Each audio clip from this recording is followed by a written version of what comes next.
Yo, yo, yo, yo, yo. Hey, yo. Welcome to episode number 21 of Don't Hate the Podcast on this Saturday, June 13th, 2020. And my name's Mark Money. Joining me this week is Killer Metal Mike. Hello. And Pop That Baby Maker. Hello. And what do you think we're talking about this week, guys?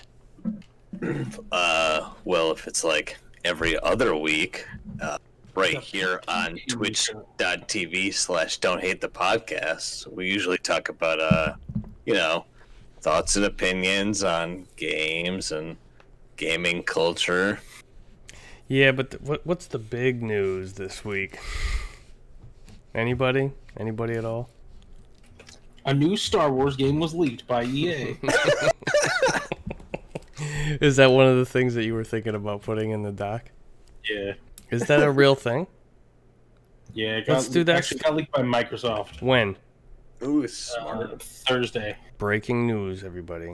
And then EA was like, we're going to announce this next week. Thanks, Microsoft. Wait, so you mean the last Star Wars game that they made wasn't the last one they were ever going to release? No. Oh, that's weird. I thought that they were just not going to make them anymore. Like, why is everybody surprised when a game gets leaked? Yeah. I mean, I guess it's not that. It's just like, oh, shit, is it going to be good? Let's talk about it. Another Star Wars game already, though? I want to play the last big one that came out, but I still exactly. haven't. Like, everybody seemed to like that one. Like, are we ready to take this gamble again? We've played the best Star Wars game. Which one?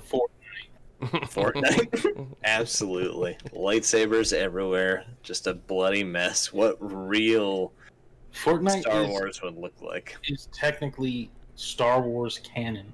If They address it in the movie. They address the speech that was given in the Fortnite event. So Fortnite is canon in Star Wars. Just throw that out there. If you haven't played the Star Wars content of Fortnite, then can you even really call yourself a true Star Wars fan? No, you can't. Do you think that there are true Star Wars fans out there that completely refute these claims? I saw J.J. Abrams' Naruto run into the Millennium Falcon. Not everybody can say that. Yeah, do you think that goes for all the hardcore fans then? Like all the concerts that they had?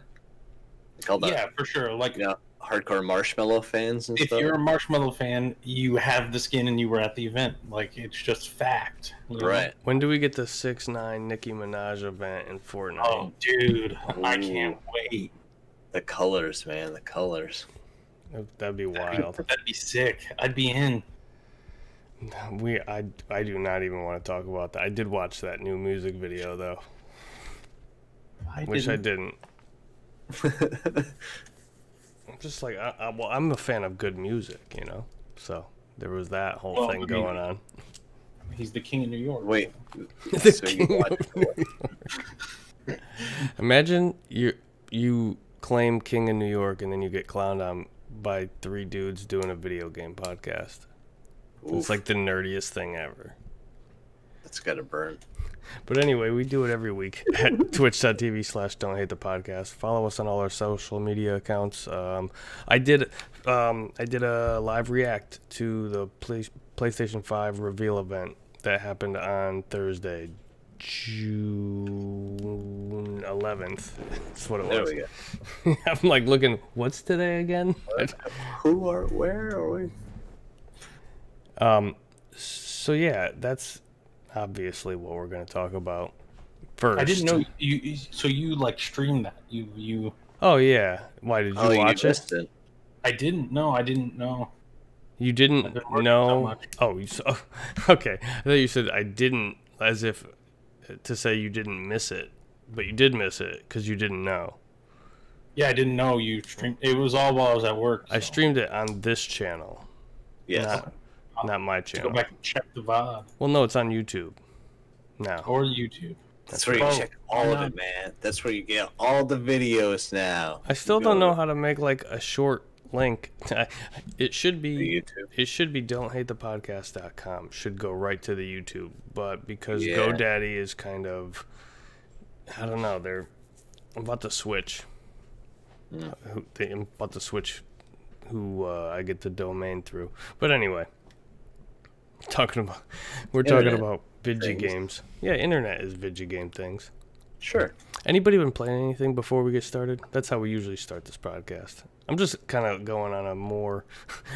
There's no doc today. We're talking about the PS5 reveal event, which was crazy. I think it was pretty crazy. I actually was looking at older PlayStation events, and they've had some pretty crazy ones in the past.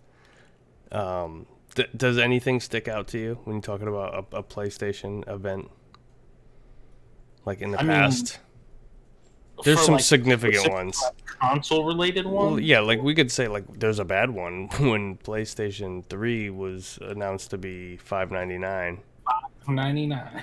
Oof. Which is really funny too, because one of the first ones that I thought of when I'm thinking of killer PlayStation events is actually I could show it. I have it queued up over here. This is great.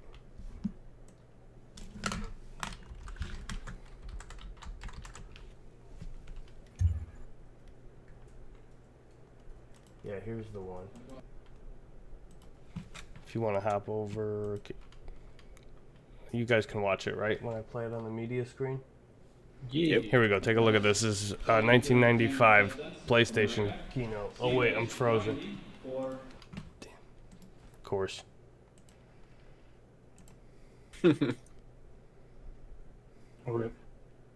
Love technology. Yeah. I don't know. I did see a video this week that talked about, I think, the PlayStation 4 event where they like announced the PlayStation 4. Yeah. And that, like, I don't know if it was. I didn't go back to watch the actual event, but like the way the video described it was exactly the same as the event that we watched, and it was a video that came out like months and months ago. Like before this event was known to be a thing. It was just talking about the PS, and it was like, yeah, somebody comes out, they go through a bunch of stuff that's old PlayStation that makes you feel nostalgic.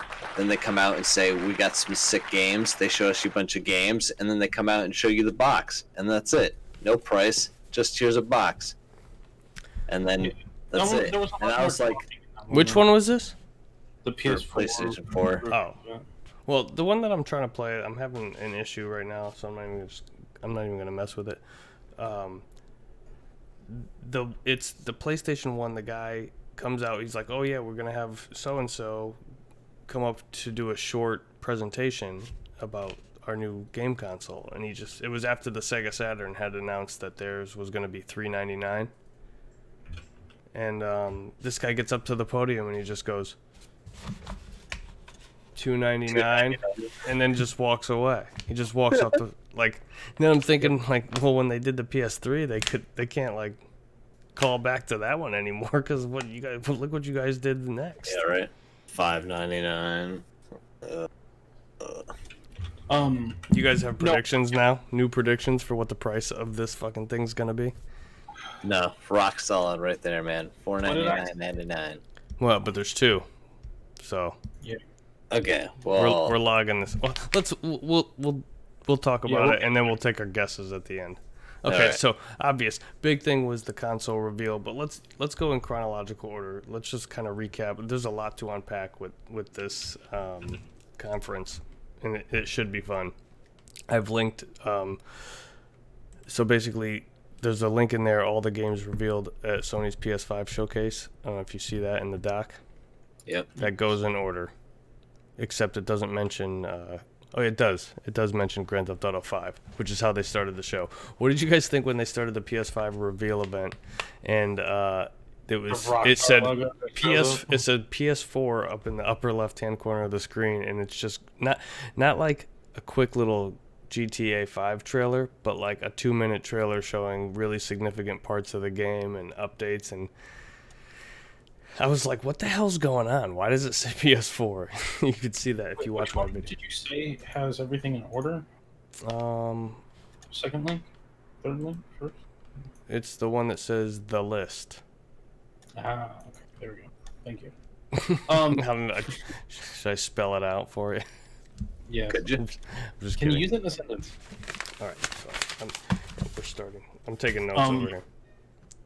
So, Well, to be fair, before even Grand Theft Auto 5, they played all the flashbacks. They did start with like the opening screen of the PS1 and like all the That like super nostalgia wave. you saw your Crash and your Jack and Daxter and your Ratchet and Clank and God of War and God of War 4 and like just showing like all kinds of momentous, I guess, occasions. Yeah. Big games and scenes and things you might recognize, places. Right. So that was cool, but that to me kind of was a little bit misleading because it's like, oh, are they saying backwards compatibility? Is that how they're is that what they're starting off with? But then they didn't say anything. They just said like, here it is. Here's our legacy, so to speak. Yeah. So why would they show that? Really, if it wasn't, that's what you're thinking. That's what you're thinking. But they didn't address it. They didn't say one way or the other. They haven't confirmed nor denied really anything about backwards compatibility yet, except for that it's going to play a lot of PS4 games at launch. They did say that. And that it's going to be backwards compatible with PSVR. But everybody's kind of thinking that there's going to be a second PSVR as well. I would hope so. Yeah, it's gonna be white and sleek and match all that other shit that they showed when they revealed the console. Wireless, man. They need to go wireless. It's gotta be wireless. Yeah, I don't know. I feel like that's my one. I don't want to like get out of order here. Well, then the way wait. They ended it. Okay, yeah. So wait. Oh, go ahead. Say what you want to say. Well, just the way that they ended it with like, and we have plenty more to show you. It's like. Yeah. That's like a real weird thing because it's like you showed me a lot. Like you came out and said like, here's all of our games. Yep. Here what the console looked like. So what else are you like? What else is we have a lot more to show you? And so I feel like like a VR headset and like the console features and the way like that type of stuff. But it's so weird to not have that with also like this other stuff. Well, they did. Right? They did tease the interface for a second at one point, you know what I mean? And they kept... I don't know. I think they could have... that's just words, right? We have a lot more to show you. That's marketing. You know what I mean? Of course, there's so much that we haven't seen. We don't know how... Also, like, it comes out in, like, 4 months. We don't know how much. We don't know how much, that's for sure. We don't know what date.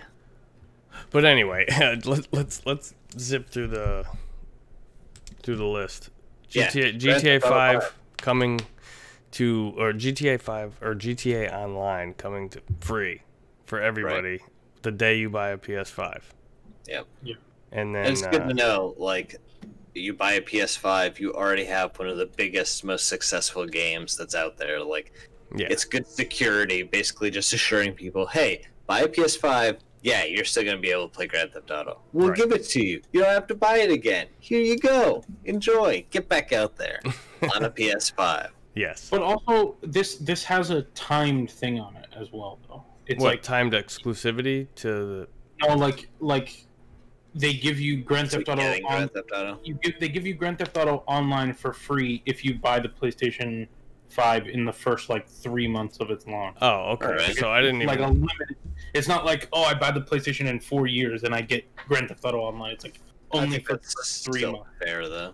Well, because you wouldn't expect to like go out and get like a limited edition version of a PS5 and be able to walk into the store 4 months later and still pick up a limited edition. We're actually reporting. So like to get this, to get the free Grand Theft Auto, I think it's fair to go within the first 3 months. I gotta correct us though. We were given misinformation. GTA 5 is coming to the PS5 sometime in 2021. Yeah. Right. It's the online that you get. And you're gonna get the $1 million of in-game currency every month while you're playing on PS4 up until it's released on PS5. Yeah. So everybody playing on PS4 is gonna get $1 million a month till the game comes out. They'll get you nice and ready to transfer your character over to your PS5 and continue playing there. Yep. People are going to be psyched to do that. I mean, that's just a given. And there's your first example of backwards compatibility, because it's not going to be a new PS5, like built from the ground up for PS5 game. It's just going to be GTA 5, which still really holds up really well. Yes, it does. We were just playing today before we started on PC, but these things should be theoretically stronger than this current PC. Right. Maybe. We'll see. Anyway, GTA 5, that was neat. Then they go ahead and they just keep the hype building up with a Spider-Man demo. Spider-Man suits, yo. Spider-Man Miles Morales, not Spider-Man 2. No. Well, yeah, this was another one where it was very, like, kind of misleading in how they, like, presented it, because it's like, it's not actually, like, they had to come out, like, Insomniac had to come out afterwards, and also, like, Sony people had to come out afterwards and clarify, like, what exactly this is, where it's, like, on the scale of, like, a Uncharted Lost Legacy. Like, it's probably not going to be full price. Yeah.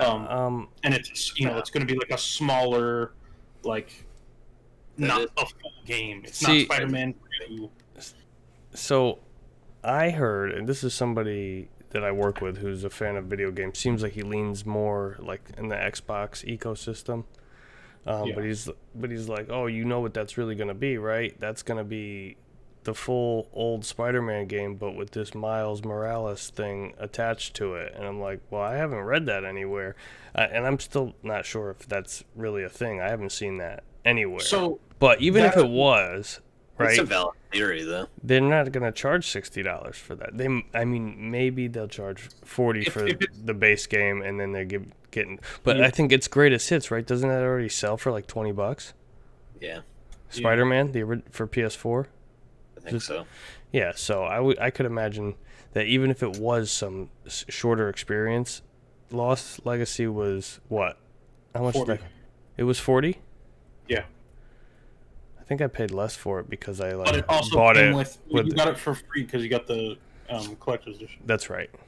That's right. It came with the multiplayer though, so it's like a little bit more added there. But so the thing what you said your friend is talking about, I think that might have came from like, because after the event, like people reached out to like Sony and were like, hey, is this like a full sequel to Spider-Man? And like somebody from Sony got out there and had a quote that said, no, it's a DLC with a remastered version of the new of the PS4 Spider-Man. And then after that, Insomniac came out and said, no, it's a standalone thing. Like, it has nothing to do with the other stuff. So I think there was just a lot of confusion on how, like, and what it is. So I think that's where people are getting confused. Because, like, it got announced and people thought it was, like, a full sequel. Then this guy was like, no, it's a remaster with DLC. And then they're like, no, it's a standalone thing that you can buy on its own. So I don't know. I wouldn't be surprised if it, at some point, they like include it as a package where it's like, hey, like buy the PS5 version of Spider-Man and you get all of the PS4 DLC and this DLC for $60 or whatever, right? Like whatever the. Can you guys keep this going? It is a little weird to me because it's like, so Spider-Man came out like less than 2 years ago, right? Like it came out in like August of 2018. Okay. So like this definitely does, and they had, when they launched the game, they had planned DLC. Like the game came out and it was like every month for the next 4 months we're gonna do a patch with new DLC, right? And in the trailers before the game came out, they teased Miles. Right. So like I almost feel like this was a planned DLC for the PS4 Spider-Man, and then Sony bought Insomniac and was like, no, hey, we want this as a launch title for the PS5. So like we'll throw you some more money and make it into like something bigger. But like it definitely comes off as a, like, this was one of my, like, I only had a few like complaints about this like press conference or whatever, and this was one of them where it's like they're definitely using like the popularity and like kind of brand recognition of Spider-Man to be like a new Spider-Man on the new PS5, but it's like no, like I think it's going to be way less than what people are expecting. And then it was like confirmed less than a day later. It's like no, it's not a second game. It's a small like standalone thing. So I don't know. I'll probably still buy it, but I'm not. It's not one of those like if this was a hey, here's a full sequel to Spider-Man Spider-Man 2. Yeah, that might be like the only good Spider-Mans. I might have to go out and buy a PS5 for this, right? Like where this is just like, oh, it's just like this little like side thing. Like I don't know that I need to play it right when it comes out. Like, and that's kind of the thing, right? Is they didn't throw out a specific date. They just said holiday 2020, so it makes it seem like it's going to be like, if not a launch around the like launch of the PS5. So like.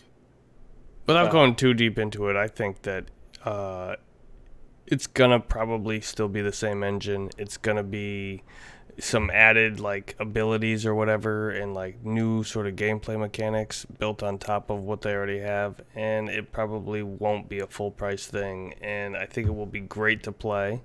But I didn't even play the Spider-Man DLC. So I don't really see what would drive me back to play this, which just seems kind of like some DLC, like right away, immediately. But I'll tell you what, if the PS5 comes out and then this thing comes out right around the time, I mean, there's a chance that I'm probably just going to pick it up and play it. And if that means being able to play the original Spider-Man again somehow, some way on the PS5, then great.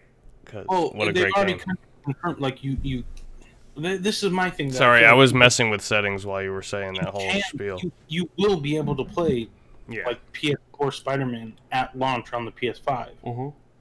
Right, like that's a confirmed thing. Like you will be able to play it, whether or not like it has enhancements or like it looks better, whatever. Like, you know, who knows? But like you will be able to play the old Spider-Man on like PS5 when it comes out. Right.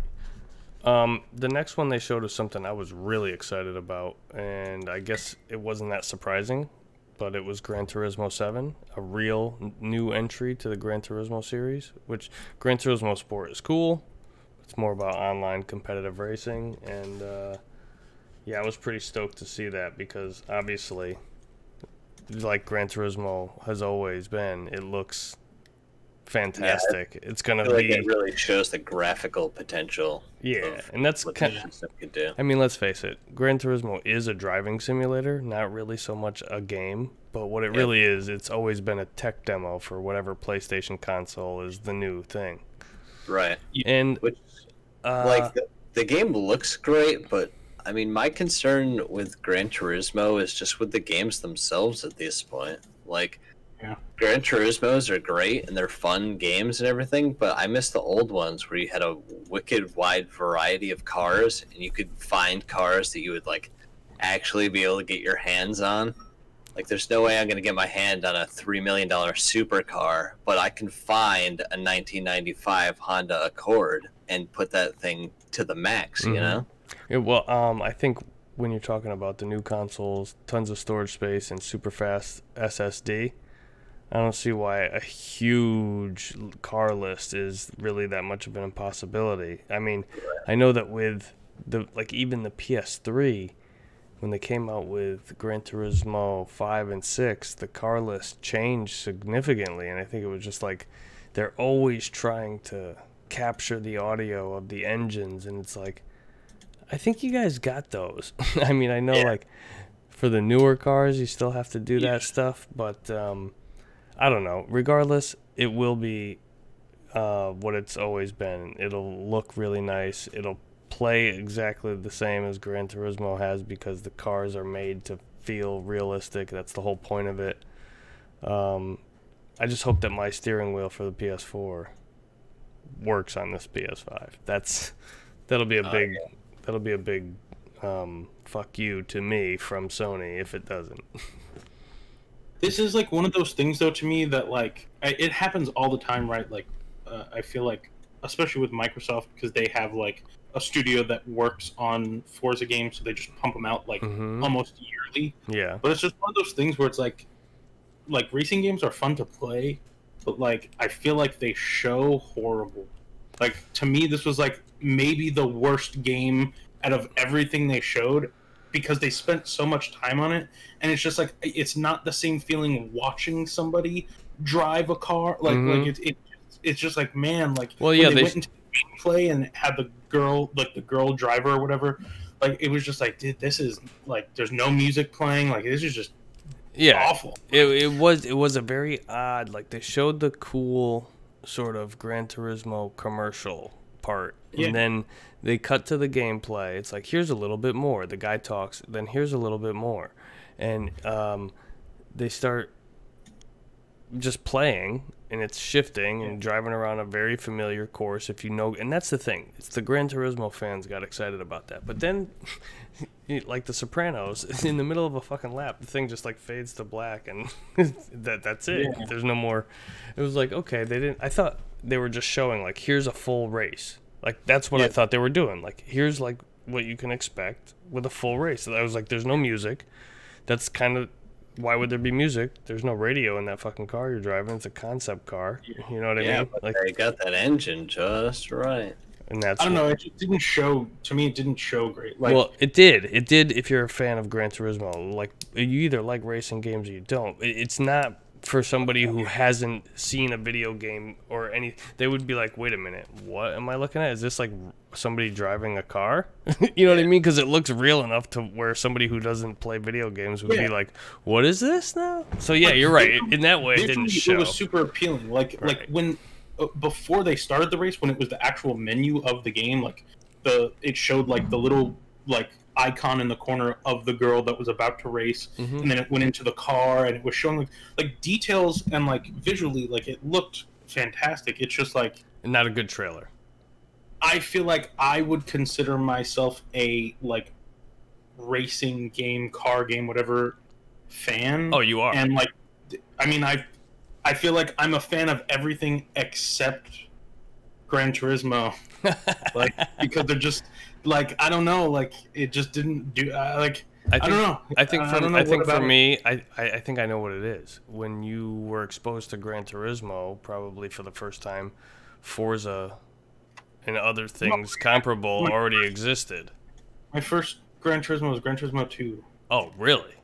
And even still, you don't like Gran Turismo? Yeah, just like compared to like all the other racing games, it's always been like my least favorite. The one thing that it was like that was cool about it was what Mike said of like it always had like the most like I think it was 3. Like when 3 came out, it was like the biggest car selection of any game ever. It has like 500 plus cars. So this is the tangential type of shit that we get into on this podcast. So this is really cool. So I'm wondering, when you were first exposed to Gran Turismo 2, what game would you say was like the better racing game then?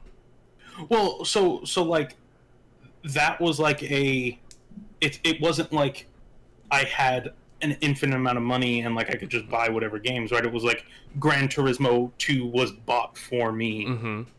But then when I got like to the point where it's like, I'd much rather play a Need for Speed, any of them, just down the list. All the Need for Speeds rank higher for me than any Gran Turismo game. See, I feel Midnight Club, just all like every racing game I feel like is just more fun to play. It's not an uncommon consensus, right? What you're saying. A lot of people have similar sentiment about Gran Turismo.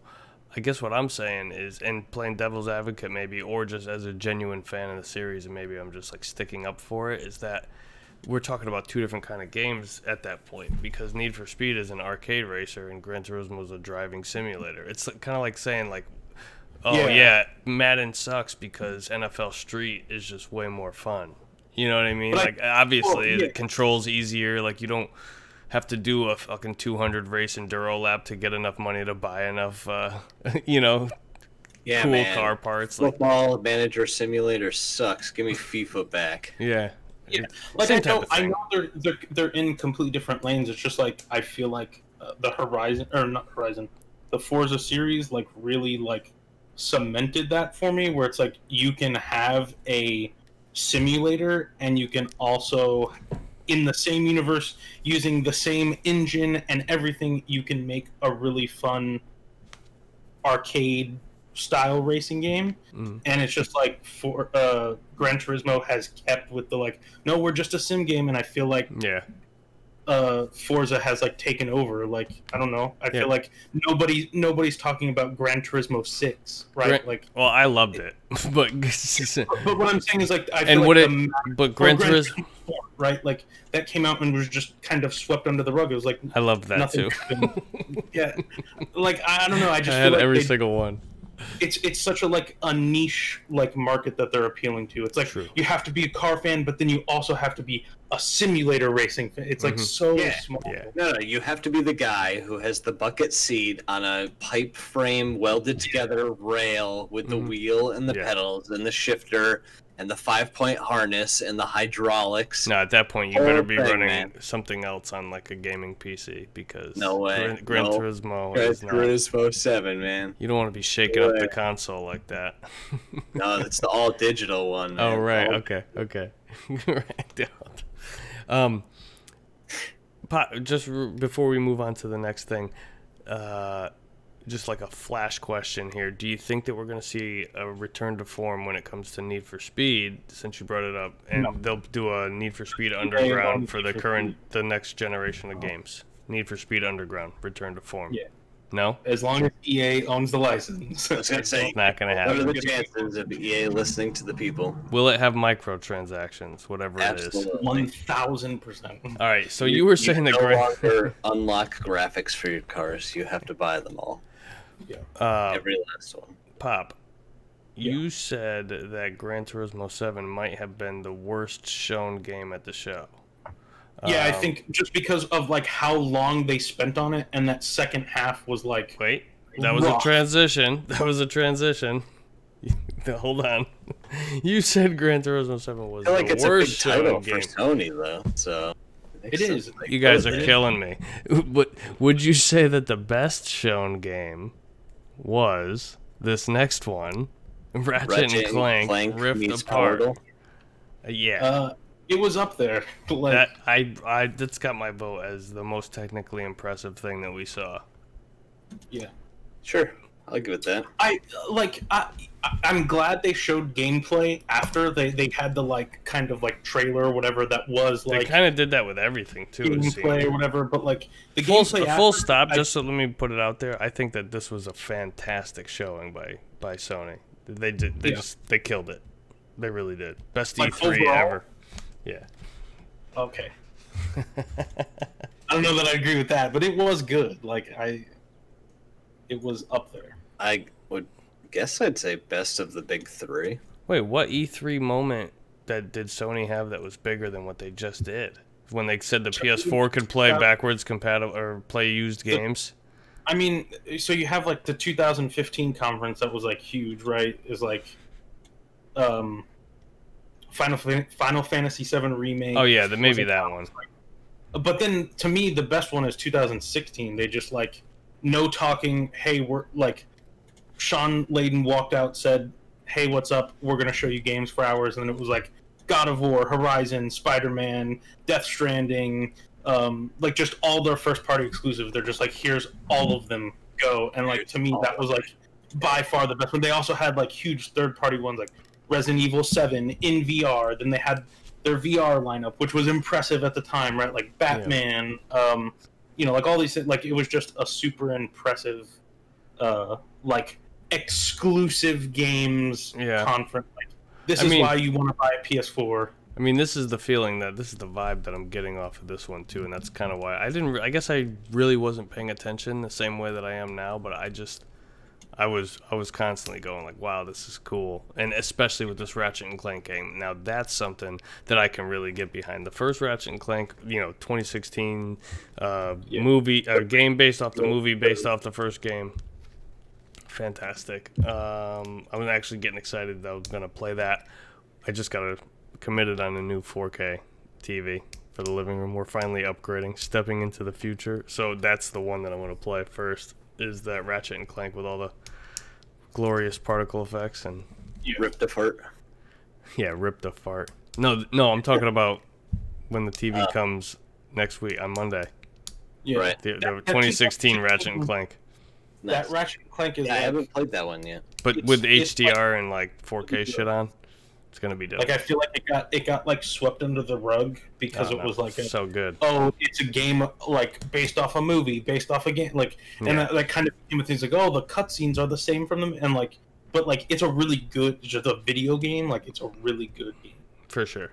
So much fun. You don't have to have played the other ones to like know what's going on or anything. And it's like almost like a reboot of the series. It's always been about like the cool ass weapons, and this dude looks like he's got like a fucking grappling hook that can pull other dimensions around them, and you're instantly in a new world. That's like exactly what Mark Cerny was talking about in his boring, GDC talk, where he was like loading a thing behind you while you're not looking as you're turning around, like it's loading in. Yeah, that's what they're doing there. They're like that's got to be what he was referencing when you know what I mean. He must have seen that and was like, oh yeah, shit, this is how it's happening. This is how it works now. It's super funny because watching the trailer, the second they started doing that, I was like, oh, those are like the riffs in Fortnite. Yeah. Like the item that you use where you shake it and then it just transports you up in the air and opens a hole and drops you in.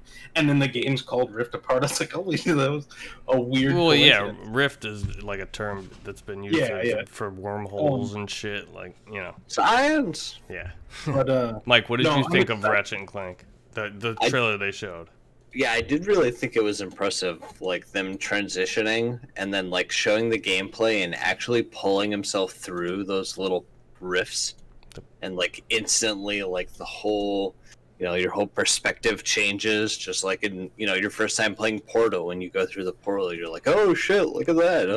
It's like a little disorienting in like a good way, and then have all those colors and like particle effects and stuff going on, all that instantly to just be able to shift the perspective and stuff, like definitely shows the loading power. Yeah, totally. It was awesome. Yeah. This one didn't have a date on it though, right? They said, I think they said they were going to talk about it more soon. Yeah. I feel like we'll have more to share soon or something. I'm guessing it's probably launch window. It looks pretty playable, Yeah. But who knows? Yeah.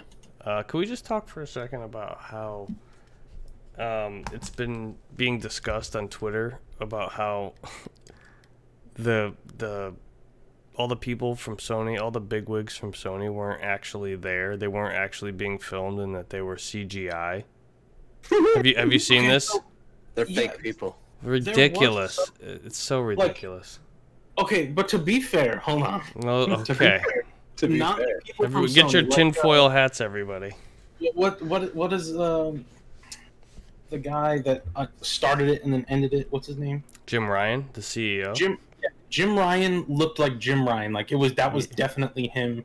And also the dude from Gorilla that's now like the president of Herman Hulst. Yeah.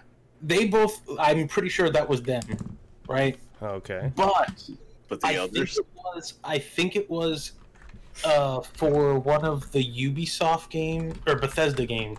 It was either Deathloop, or it was one of the other third-party games where they had somebody come in and like talk before they showed off the game. The like way that the lighting was, the guy didn't look real. Like he looked like, was it Shuhei? No, Shuhei was also like normal too. It was one of the third-party guys telling you, like, it was like the way the lighting was like hitting his, like it just looked fake. I was like, I feel like they did some like weird like face tuning there or something. Like they did something to like adjust for like bad camera quality. No, it's a Sony publicity stunt. Yeah, like obviously come out a week and a half from now and be like, hey guys, by the way, one of the people in that trailer was rendered on a PS5. That would be cool. What? I don't know. I do agree that there was one guy that the lighting was like real weird. I was like, they definitely like, I don't know that they like 3D rendered him, but like they definitely like did something with like, oh, his camera quality sucks. We don't want this to look like a Zoom call. Yeah, Let us, like, fix it. They I like, gotta touched say him that up somehow. whatever they did, it looked better than what Xbox did, and I'm not trying to be like nah, it's better, but it just was. It was plain and simple. Well, when they showed less people, right? Like the people didn't come up very often, and then when they did, like they all had the same background and setting, which I think was more like aesthetically pleasing. Where it's not like, oh, I'm in my kitchen, like.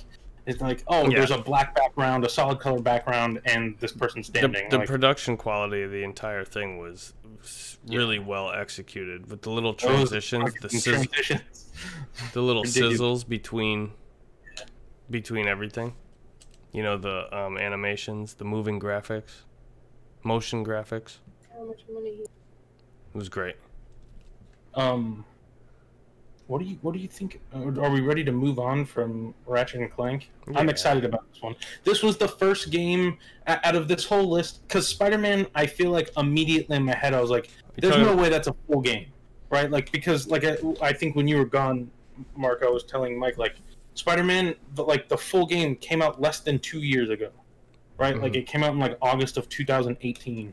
Right. So like when they announced that, I was like, "There's no way that's a full game." So like my expectations were kind of lowered for that. But Ratchet and Clank was the first one where I was like, "Oh shit!" Like I was like, I didn't expect it. I was surprised and I was like excited about it. It's a good one for sure. The next thing they showed was it flashed Square Enix on the screen, and you saw like, you know, just a woman walking. My initial reaction was that, oh, this is a new Tomb Raider game. That was what I first thought. And then it said, she will rise. And I'm like, oh, yeah, it definitely is. Definitely a new Tomb Raider game. And then it started showing, like, all this weird shit, and they called it Project Athia. And people were speculating that it could be Final Fantasy 16. And some people still are saying that it could be Final Fantasy 16, but I would say probably not. I mean, it definitely has that vibe to it. I don't think so. The reason they're saying that is because the engine that they're using, the Luminous engine, and the team that's working on this game is called Luminous Productions. That's like the same. That studio was started from like the guy who made Final Fantasy 14 or 15, one of those, and he like branched off to make that studio. And it was like at the time, it was like he's making his own studio to make Final Fantasy 16. But then since then, I think that guy has like left at some point. That was like a long time ago, right? Like, 4 or 5 years ago. So I think that guy's left the studio. So I think that's why people were saying it, because it was like Square Enix, and then the second thing they showed was like Luminous Productions or Luminous Engine or something, and it was like that's like immediately like, oh, it's, and it did look exactly like the character models look like Final Fantasy 15 characters. I would be surprised if it's a final. If it is, it's gonna be something that's like they don't really know yet, and it'll end up being Final Fantasy. I don't think it's anywhere near like, close to being even done. You know what I mean? I don't think so either. Based off what they showed, it looks like they have an engine, some character models, some locations, and an idea. Like, there's animals and creatures that glow, like. Right. Yeah. That's about it. And they look good glowing. Yeah, sure. Yeah. But there's not really much there to formulate an opinion, like, does this look fun? Or, like, you know, they're showing some weird creatures and this and that. This is still a working title, too. So. To me, the biggest thing I took away from this was, like, it's something new. And it specifically said at the end, like, we're developing this for the PS5. Yeah. Right. Yeah. Which, like, immediately off the bat, it's like, oh, like, here's a new thing, and it's only for PlayStation. Yep. Correct. What were you gonna say, Mike? I just said that's cool. Oh. That somebody's like, right away, like already, like we got a big ass studio, and we're gonna make them design a thing specifically made for this hardware. That's crap. Square's like still a huge company. Like, they're saying they're making a game specifically, like developing it for your console. I feel like that's a big deal.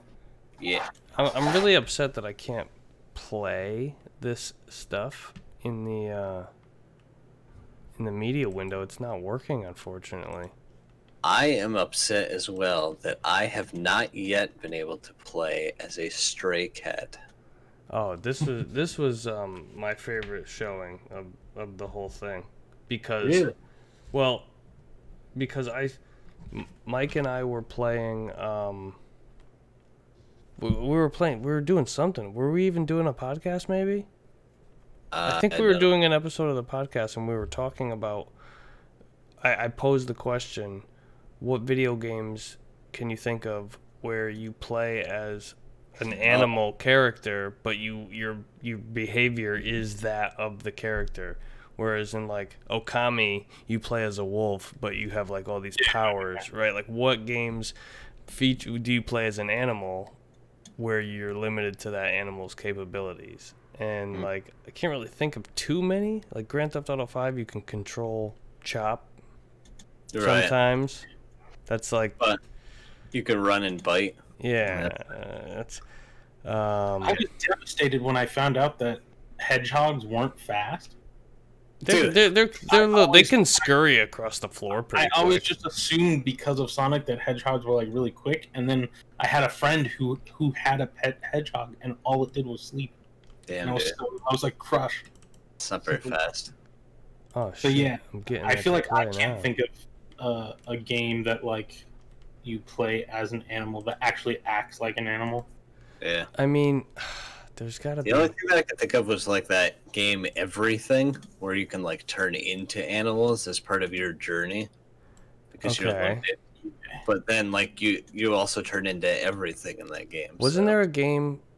Maybe it was for PSVR, but like a game where you fly as like a you pigeons. No, pigeons. I'm talking about like some. Well, there's a Ubisoft game that is for PSVR, and you play as pigeons. Did you hear what Mike just said? Oh, Mr. Mosquito. Haha. Yeah, that was a good one. Yeah, man. Yeah, I'm trying to think of other ones. Like, I mean, I feel like. Well, you don't play as an animal. Yeah, I don't know. Conker's Bad Fur Day. Like. Yeah, but that's not how squirrels act. Are you sure? Yeah. Banjo-Kazooie. Nutty ass squirrels. Yeah, we don't know that a bear and a bird wouldn't team up like that if you gave them a backpack. I mean, shorts. If we've learned anything, Winnie the Pooh taught us that bears will do anything to get food. I'll tell you what, so, man. Teaming up with a bird, not out of the question. No. So, now that we're way off topic here, Stray, right, for PS5? Yes. You get to play with a cat, which is kind of cool. Animal controls as an animal. Yes. Or at least it looks like. They're not really showing you what we're doing, though. As right. He's got like a little... love the aesthetic, though. Like, the robot people and the, like, the setting, like it's like very like neon, like Japan. Like I thought that was super cool though that they didn't go with people, that they replaced everybody with robots to like change the element a little bit. Like, you know, you don't have like the usual potential warmth, I guess, that you could try and prey on humans as a cat. They're just like robots, so they could or couldn't. I don't know if they give a damn either way. Right. But yeah, that one was cool. Yeah. They didn't show a ton, but like I liked what I saw. That's what I was gonna. And another thing was like it's new, right? Like I feel like that's like the biggest thing that I like. Every like so much of this stuff is like, oh, I've never seen this before. This is new. Yeah, and they're actually interesting ideas.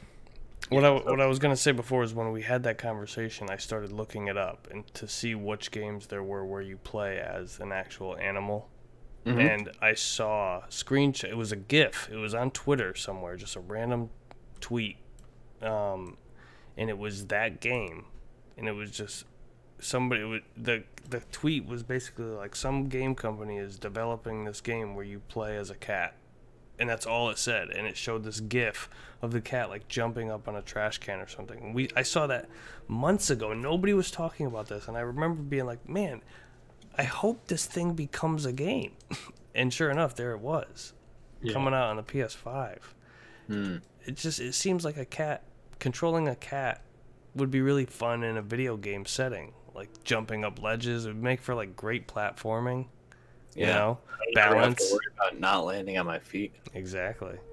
But I'm wondering, like, what is in the pouch? Is he like are they using a cat to like smuggle stuff or like money or drugs or something? Or like, what could the premise of this cat with this little pouch be? Like, is the cat gonna reach into the pouch and start like rifling around through an inventory menu and like, oh, I'm gonna use sardines here? It's got a Resident Evil 4 layout slot with 8 pockets. You have to manage your inventory. Can you upgrade the pouch? No, you can't upgrade the pouch.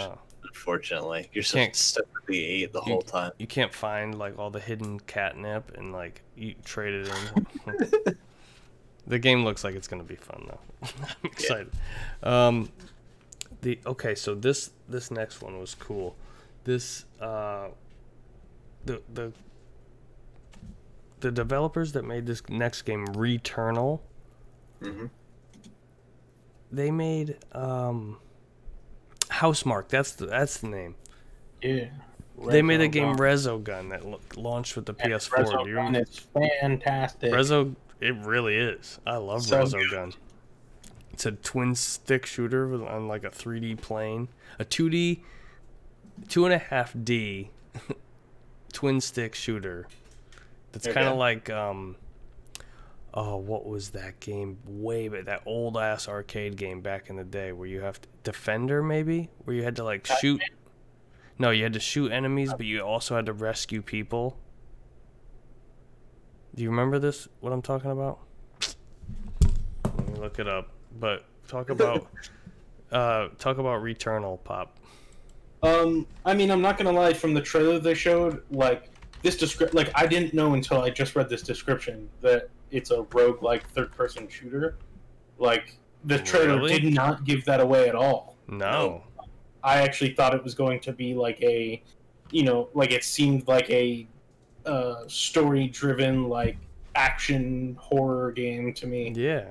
So like I didn't get that, but the trailer was basically like this girl on a like spacecraft saying that she landed and then things started to go wrong and she would die and then come back to life and have to relive the same thing every time, and every time she dies she becomes more a part of the world and like her memories are getting lost and all of this stuff. This is the one that had like the older woman protagonist. Yeah, right. Yeah, and she had 2 different color eyes, which immediately stuck out. Like she had a blue eye and a black eye. Yo, those were definitely CGI for sure. I could tell by the lighting.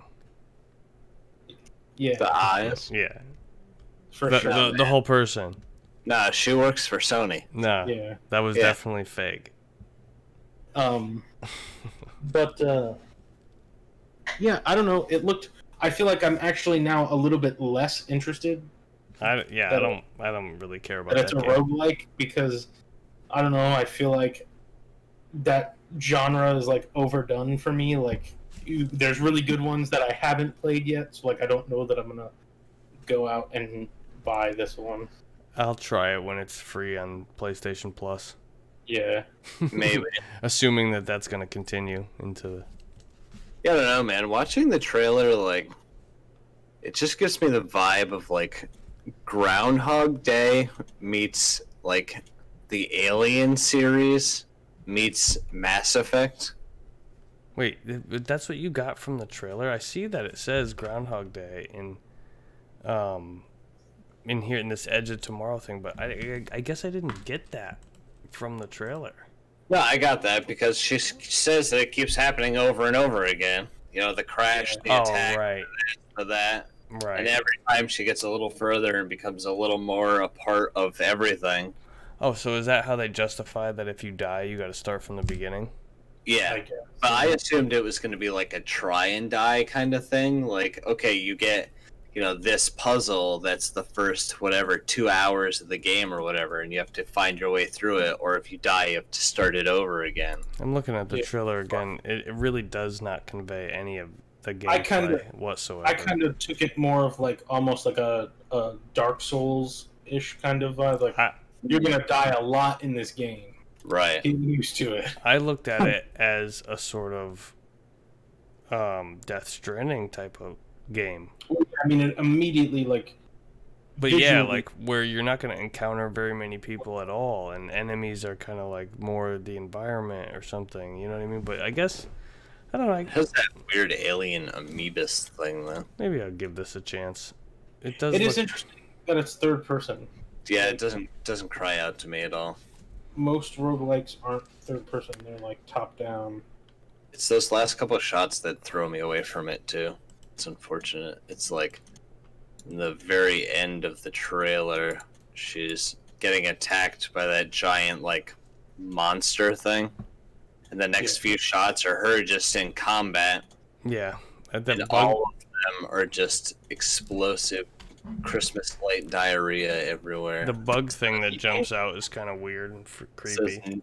Neon colors pouring out of these dark, gross monster things, like bright pinks and blues, and here's some greens. Like, ugh, I can't stand that, man. If your game is gross and dark, make it gross and dark. Don't throw diarrhea Christmas lights in there to try and cheer shit up. Nobody, if you're talking about gross and dark, Xbox One for gross and dark game trailers. Oh, fucking alien porn. Yeah, pretty much. The list that we're looking at has these next two backwards. So the next one that they showed was a game called Destruction Allstars, which when I saw it, I was like, this is like Rocket League racing. I thought for sure it was going to be like Rocket League Destruction Derby or something. And it ended up being this weird, I don't know, sort of Twisted Metal for kids kind of thing. Yeah. Twisted Metal meets ARMS. Right. See, I immediately thought Rocket League meets Fortnite, and I was like, yes.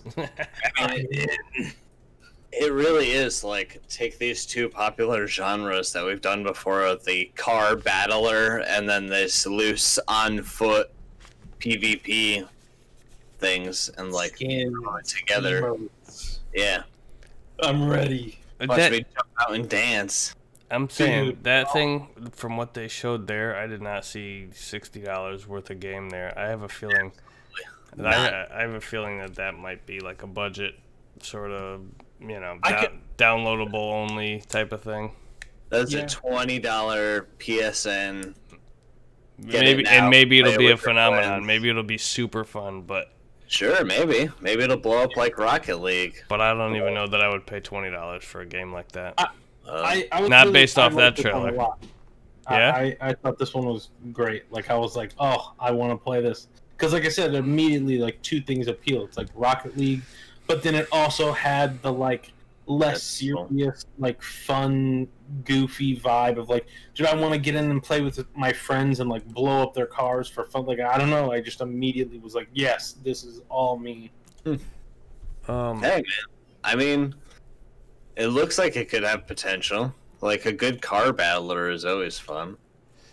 Yeah, it shows the people getting out of the cars, but then, like, what do you do when you're out of the car? Anything? You run. Well, so I got the idea that at one point during the trailer, it shows, like, the cars have, like, either the cars transform into like ultimate versions of the cars. Yeah, like old. Or it kind of looked like that at some point during the game, like cars pop up or something, like they appear like abilities that you can collect. So then with the on foot stuff, I almost got the thing of like, oh, your car gets destroyed, you're not out of the game, you go on foot and you either have to use your character's abilities to take over someone's already existing car, or you have to try to find a car on the map to get into. That's what I kind of got the idea from what they showed on the trailer. I'm not seeing a Sorry, getting a little lost over here. Yeah, I guess watching that trailer again though, I might pay $20 for that. It looks kind of fun. I'm watching it though, and I just don't see anybody getting back into these cars once they're out. Yeah, that's what I'm saying. Like, it was like someone's car got destroyed. They showed them on foot, and then like the next thing they showed was like these cars kind of like almost like appearing on the map, and then somebody driving them, which made me think that maybe like once your car is destroyed, you can find another car on the map to get into. But like they didn't say, so I don't know for sure. I almost thought it was going to be like a disc jam kind of game at first. When I first saw it pop up, and then, you know, I saw cars, I'm like, what the fuck is this? Oh, no, you know what? I see what you're talking about right now, Pop. Yeah. You know what I think it is? I think those are like the next challengers or whatever. Maybe, yeah. Like they drop in, like those are bosses or something. And then, yeah, like those cars are like one's special cars. Like one's shielded one's up. super fast and one's armored. Yeah. One's got a blade. No date announced for that one, right? Yeah. We're just going to have to wait and see. What did you guys think about Super Mario or Super Sackboy 3D Land? See, I immediately thought like, oh, this is what Mario Party should have been. Mario Party? Yeah, Mario Party. That shit looks exactly like Super Mario 3D World for the Wii U. That's what it looks like. By the way, can we just say that the first 15 seconds here of this misleading ass tiger costume? Oh yeah. Oh. Like, what the fuck was the point in this? Other than getting me hyped for the new Tony the Tiger Frosted Flakes video game? Yeah, right. I for sure, because this came... Actually, no, this came before... I think they have it right? Like, this came before the Destruction All-Stars. Because I feel like I don't know. It's just not on. It's not on this trailer list that I'm looking at. Yeah. So. Like, I feel like I saw this and immediately thought, like, holy shit, they're doing PlayStation All-Stars. Like, it was very, like, Smash Ultimate, like, reveal trailer. Yeah, a little bit, yeah. That tiger nonsense. I was like, I don't know, though. I'm watching this trailer again, though, and it really is just like, hey, remember that thing that you did in Super Mario 3D World? Yeah. Yeah, we did that, too, but it looks like this. I'm almost kind of like, why not? You know? Like, that's fun. It was... Listen, Mario is a great platformer, so I can't say anything. Because it was a fun-ass game, but the co-op was terrible. Like the co-op, you said? Yeah, in 3D World. Bad communication. The camera's locked to one place. You can literally just get it's a Grand Theft Auto San Andreas. Yeah. Co-op. Like it's so bad. It's like, oh, you have to stay together. If one player goes up, there's a path that way, and you want to see what's down there. Fuck you. I don't know. This looked so much like more appealing as a co-op game to me. That's why, like I said, I got like Mario Party vibes because it almost seemed to me like it was like levels that were like, oh, this is like a mini game to advance to the next section of the level. Like you have to jump on these platforms in the right order to get to the next level. Like I don't know. It seemed like very like mini game-ish. I liked what I saw from it. It looks fun. Yeah, I'll probably play it. It looks like, but it's not a system seller. That's for sure. One thing to note though. Yeah. I don't know that like Sackboy looks the best in like HD. Like. Yeah, I also noticed that some animations were a little. He was like very like I don't know. It just looked weird. Like he wasn't like cute and like, oh, that's the little thing. It was like, ooh. Well, it was made by Sumo Digital, right? So it wasn't. Yeah. But they also made Little Big Planet 3, so it's like. Okay, so they knew how to do it at one point. Yeah. I just feel like he looked like the toy your dog chews on a little bit too much. Right? Like it was like, Sackboy, looking rough. Really letting yourself go there. What did you guys think of Kena, Bridge of Spirits? I was a fan of this one as well. Yeah, I like the aesthetic here. Yeah, it looked like a cool third-person like action game with Pikmin involved. Yeah. Oh, that's what I remember about this game. The Pikmin. That's right. They That's look what- like Hey, how do we Black make this game sections. more appealing to more people? Put something cute with gigantic eyes. hell yeah. Oh, you remember those cute things that everyone went nuts for in the new Star Wars movies? Just Oh. make them all black so that there's no copyright problem, and then have them follow around the main character like Pikmin. There you go. This is gonna be great. It's probably going to saw provide for some cool puzzles and stuff like Yeah. that. Sure. I saw people describing this as like one of the shorts that plays before a Pixar movie, and I Yeah. was like, "You're right. That's what it looked like." It does. It's very cool. And I liked how they had the developer. Like, I think this is the first like indie game that they had like the developers like actually there, like talk about it for a second. Well, they Like, weren't actually But- there. They were CGI, but like in the conference. right, like, right. They were very clearly animated, hand animated. Oh yeah, I forgot. This is the guy. Yeah. No, like I liked how they had them up there before. It like almost made me like the game more because there's like two dudes. They're like, "Hey, we're brothers. We're a really small team making this cool game that we think is cool. Here, Yeah. look at it." Yeah. And it was like, "Oh, okay." Like, I'm Hey, into this is pretty cool. Yeah. It didn't immediately grab my attention, but when I went back and watched that trailer again, I was like, this is fun. This looks like it'll be a fun experience. Yeah, like I like the Pikmin vibes. Like that's what immediately I thought of. Like, oh, this is cool. And then there was one shot where like the character uses an ability on an enemy, and then the enemy like explodes, and it turns into like Yeah, right. At the, grass and like a tree. yeah, the whole world like fills up with color now. Yeah, it's like when like you kill an enemy, it turns into life or something. Like I don't know. Like that was like that one shot. I was like, okay, that was cool. Yeah, that was awesome. Actually, that was really impressive. It was up there with one of the higher visual fidelity experiences of the evening. Yeah, I feel like it shows off the lighting effects really well too. Mm-hmm. Yeah.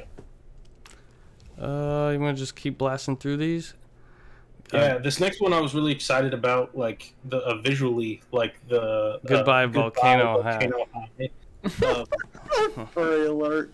Yeah, like well, visually, like it was like, oh, this looks like an anime that you can play. Like, Looks like it was very the very appealing to me. Immediately, you could tell it's like a narrative game. Right? Yeah. Like you're Oh, not yeah. going to be, like, The best doing is- things. the best description I've heard so far of this game was, and I quote, it was one of the guys from the MinMax show, I think, said it. This looks like BoJack Horseman meets Life is Strange. Yeah, like I was immediately got like Life is Strange meets like anime vibes. Like, I don't know, they're anthropomorphic, like dinosaurs that have like human hands. It really is just like BoJack Horseman, but with dinosaurs. Yeah. so this is what got me is like I was immediately into it, and I like immediately like I was watching because I didn't watch it until when I got home from work, and I actually joined a Discord call with a couple people and was like, hey, I haven't seen this PlayStation thing. You guys want to watch it with me? So they had already seen it, so I was watching it, and like immediately I was like, oh, like this is Life is Strange with dinosaurs, or like I could immediately tell that they were dinosaurs, and I didn't put two and two together. And then after the logo popped up, Oh, with the meteor in it? yeah, one of them said like, oh, it's about the dinosaurs' extinction, Yeah. and I was like, wait, what? And then like I put it together, and it's like, yeah, that's what the logo has, a meteor in it, and Yeah. it's called Goodbye Volcano. Like, oh, I don't And the know. I last- feel like I'm gonna cry in this game. Yeah, the Oh, Oh, last it's gonna be is sad. a And then they show. played like some really sappy indie crap Yeah. music. Yeah. Where it's just like Yeah, it's like one Yeah. chick singing with a ukulele, like have some bullshit. Yeah, and it says the end of an era, 2021. So like, you know, that the end of the era. That's right. That's right. That's what did it for me, was that one. It was and a- I was like, oh, cause they're dinosaurs. Oh. I really shouldn't be ripping on the musician who performed the song because it really suits it suits the tone of the game, but it's just totally like the opposite of my thing when it musically. Like I'm not into that. Yeah. Yeah, I feel like a hard pass on this one. Not my kind of game. Maybe I'll watch somebody play it on Twitch. But it's also one of the ones that's apparently coming to PC and is also PS5, PS4. Really? Yeah. Well, that makes sense because it's not doesn't look like it's graphically intense. Right. The last one was also available on PC. The Kenna Bridge of Spirits. Oh, okay, okay. New Oddworld game. Those are always fun. It looks like This game looks creepy in high def, man. Oddworld. Like, even creepier than I remember. Yeah, you know, that was always a really fun puzzle-solving game, and it was always really funny. And apparently, the last game, the Oddworld,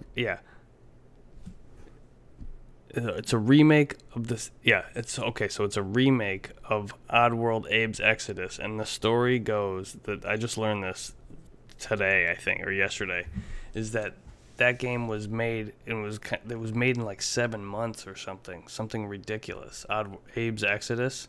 Yeah, shit. And it was just rushed, and it wasn't what the creator really envisioned. And so he got to go back and like do everything he wanted to do with that game this time around. So I'm thinking this one's gonna be like, if you're into that Oddworld type of gameplay at all, this is the definitive way that this is supposed to be taken. Yeah, I'm thinking this one will be pretty fun. If you like that thing. It looked alright. Yeah, nothing like, it's Oddworld. It's just Oddworld in HD. Yeah. So there you go. The trailer though, super creepy. The trailer was super creepy. The way it ended, I was like, "Oh shit!" Speaking of super creepy, Ghostwire Tokyo. That was not super creepy, but it was creepy enough. Headless, weird enemies, and everybody was shocked when they saw that it was first person. Was this Slenderman's? Yeah. Yeah. Nice. So this one, I actually liked. Like the combat looked really interesting to me. I like that they're fucking like copying, like, I don't know, like using like Naruto ninjutsu, like hand combination shit. Elemental. People, I was like, I'm gonna do this weird thing with my fingers, and then cool, nice. I was like, oh. This looked interesting to me. The big thing about this that I feel like wasn't like said in the conference but came out after is this is an exclusive. This is a PS5 like exclusive timed. Nobody knows for how long, but like that's a big one. Yeah, like that's a big get because it's a, like who makes this now? This is a Capcom, is it? Or no, it's a Ubisoft, I believe. Oh, okay. Tango Gameworks. It's either Ubisoft or the Bethesda. ones who make The Evil Within. This is a Bethesda joint. Bethesda. Yeah, so this and Time Loop are both Bethesda games, and they're both exclusive. Yes. And they were announced beforehand. Like we knew about them. We hadn't seen gameplay of this one, but like the fact that they're like announced games that people were already excited for, especially this one, like The Evil Within has like a following behind it, whether you like those games or not. And like the fact that this is a timed exclusive is like a big get. That's like I think something that like they can kind of tote of like, hey, like these are exclusives for our console. Yeah, we got the thing. Yeah. We got the thing. What did you think about the next one, Jett: The Far Shore? Anybody? Yeah, didn't get a whole lot from this one. Yeah, I looked at it, I was like, the art style's cool, but it's kind of like that real painterly, kind of brush strokey sort of cell shaded, but not really graphics. I think I said this even in my reaction to it. It's like everything kind of has this art style where it's like, oh, the game doesn't even have to be good, it just has to look like that. Wait, is that that just really quick looked like the symbol for the game Ease, though? You know, Ease? Oh, maybe I'm wrong. I'm looking at, I don't know, I just feel like with this one, like the first 20 seconds where they weren't showing gameplay was clearly like some type of cutscene or something where they're on like a planet and there's people chanting. Yeah. Like that, I was immediately like, oh, this looks cool. And then the second they started showing like what the actual game was, I was like, Yeah, it almost has like some No Man's Sky-ish kind of flying sequences that I'm looking at, and Yeah, a lot of open space, barren wasteland that doesn't really look very fun. I don't know. I'm not crazy about this thing. Yeah, I don't even know what I'm really looking at. Yeah, it's whack. This game. This might be the holiday 2020, and then weird, not detailed face man at the end. Yeah, it's just like a rocket, like flying as close to a surface of multiple planets as it can. Like, is that what I'm trying to do? I did make a comment when I first saw this, when the guide pops up at the end and it says Holiday 2020, and it's just this like very generic like 3D model of a character. Like, I was like, I immediately thought like, oh, that's what like action figures look like before, like in like the 80s, like the original Star Wars action figures, where like they didn't know how to do shoulders, so it's just kind of like a block. Yeah, that's what they look like after somebody melts them a little bit with a magnifying glass. No, that's it, man. That's the original Buzz Aldrin figure right there. Yeah. No, that's just what Buzz Aldrin really looked like. That's him, actually, today. You guys interested in Godfall? In unlocking godlike armor and and mastering breathtaking weapons? What I'm more interested in is sick bass drops. And let's crank it then. Cool text coming up on the screen telling me I'm gonna be godlike. Yeah. Yeah, this. I'll tell you what. Whoever edited that trailer with the music did a great job at syncing it all up together. But it does look sort of like a generic, like it's very video gamey type game, but at the same time, it looks like it's probably pretty fun. It looks like the combat from God of War with miscellaneous weapons and armor. Yeah, I'm just not really seeing what couldn't be done on a PS4, so maybe it's all just about load times this generation. Yeah, it does. Like the first time they showed it off too, like it did look like graphically impressive. Yeah, it's not the worst thing I've ever seen. No, it looks good, but it looks like God of War. Yeah. God of War looks great on PS4. Yeah. Yeah. It looks like launch window. That's. Yeah, definitely. I think this was supposed to be one of their launch titles. Yeah. No, I'm pretty sure it is, right? Didn't they say it's launching with the PlayStation 5? Holiday 2020, so. Oh, it's also going to come to PC. How about Solar Ash? What did you guys think of that? What'd you call me? Missed one, but... No, Hitman's after this. In this video that I'm looking at. Oh, okay. Just using... So, Solar Ash was already, like, announced and talked about before this? It looks pretty... This is the first time I'm really seeing any sort of... I think it's the first time they showed gameplay, but, like, they talked about the... Yeah, but the gameplay is just the character gets up and, like, runs a little bit. Yeah. And they don't show much gameplay after that. Like, these games have huge... Like, the people that made this game, they made Hyper Light Drifter and another one, FTL. I forgot what the name... It's FTL, something the Light or something. I don't remember. They made 2 games before this, and they have like a huge fan. Like I actually know somebody who like is in love with these games that they make, and like they just play them for hours and hours and hours. So it's like I think there's like a huge like following for this development team. But like I didn't see anything in this where I was like, oh okay, I recognize the name like Hyper Light Drifter, but like other than that, I was like, I don't really know much. And they didn't show a ton to like sell me. I might check it out if the price is right. Maybe I'll watch somebody play that and see if it's for me. Yeah.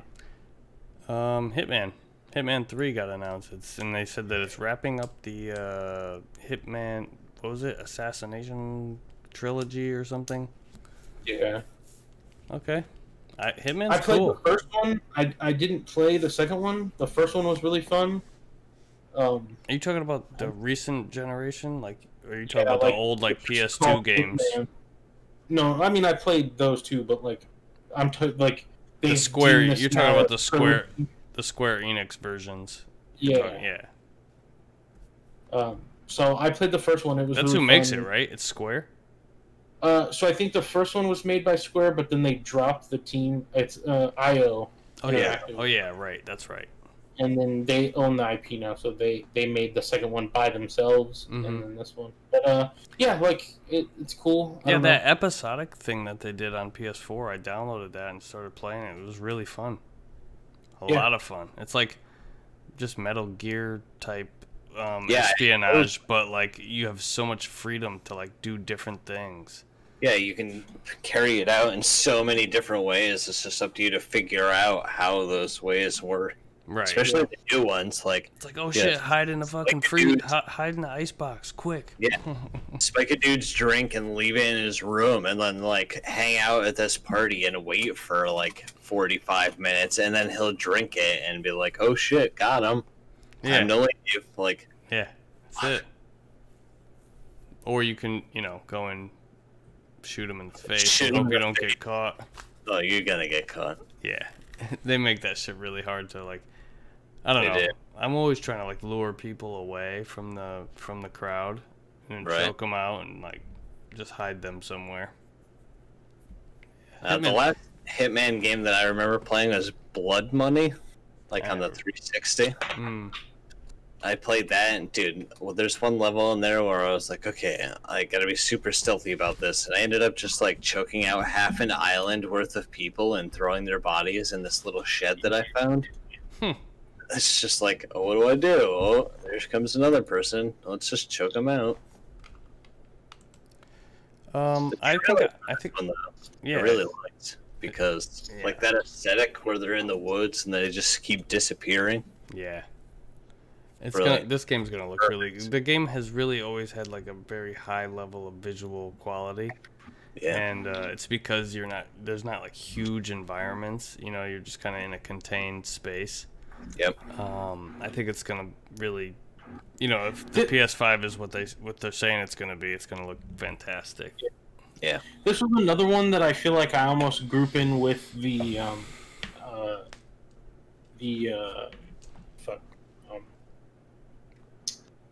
racing one, Gran Turismo. Okay. Yeah. It's like, they had the developer come on and talk, and they're like, it's gonna take place in Dubai. Now here's some gameplay. Oh, and then they show like some bullshit. It was like not gameplay. It was like, here's Agent 47 climbing up the side of a building, and that's it. Yeah. Death away. I was like, wait, what? That was it? You just crouch walk through an event? Like, I don't.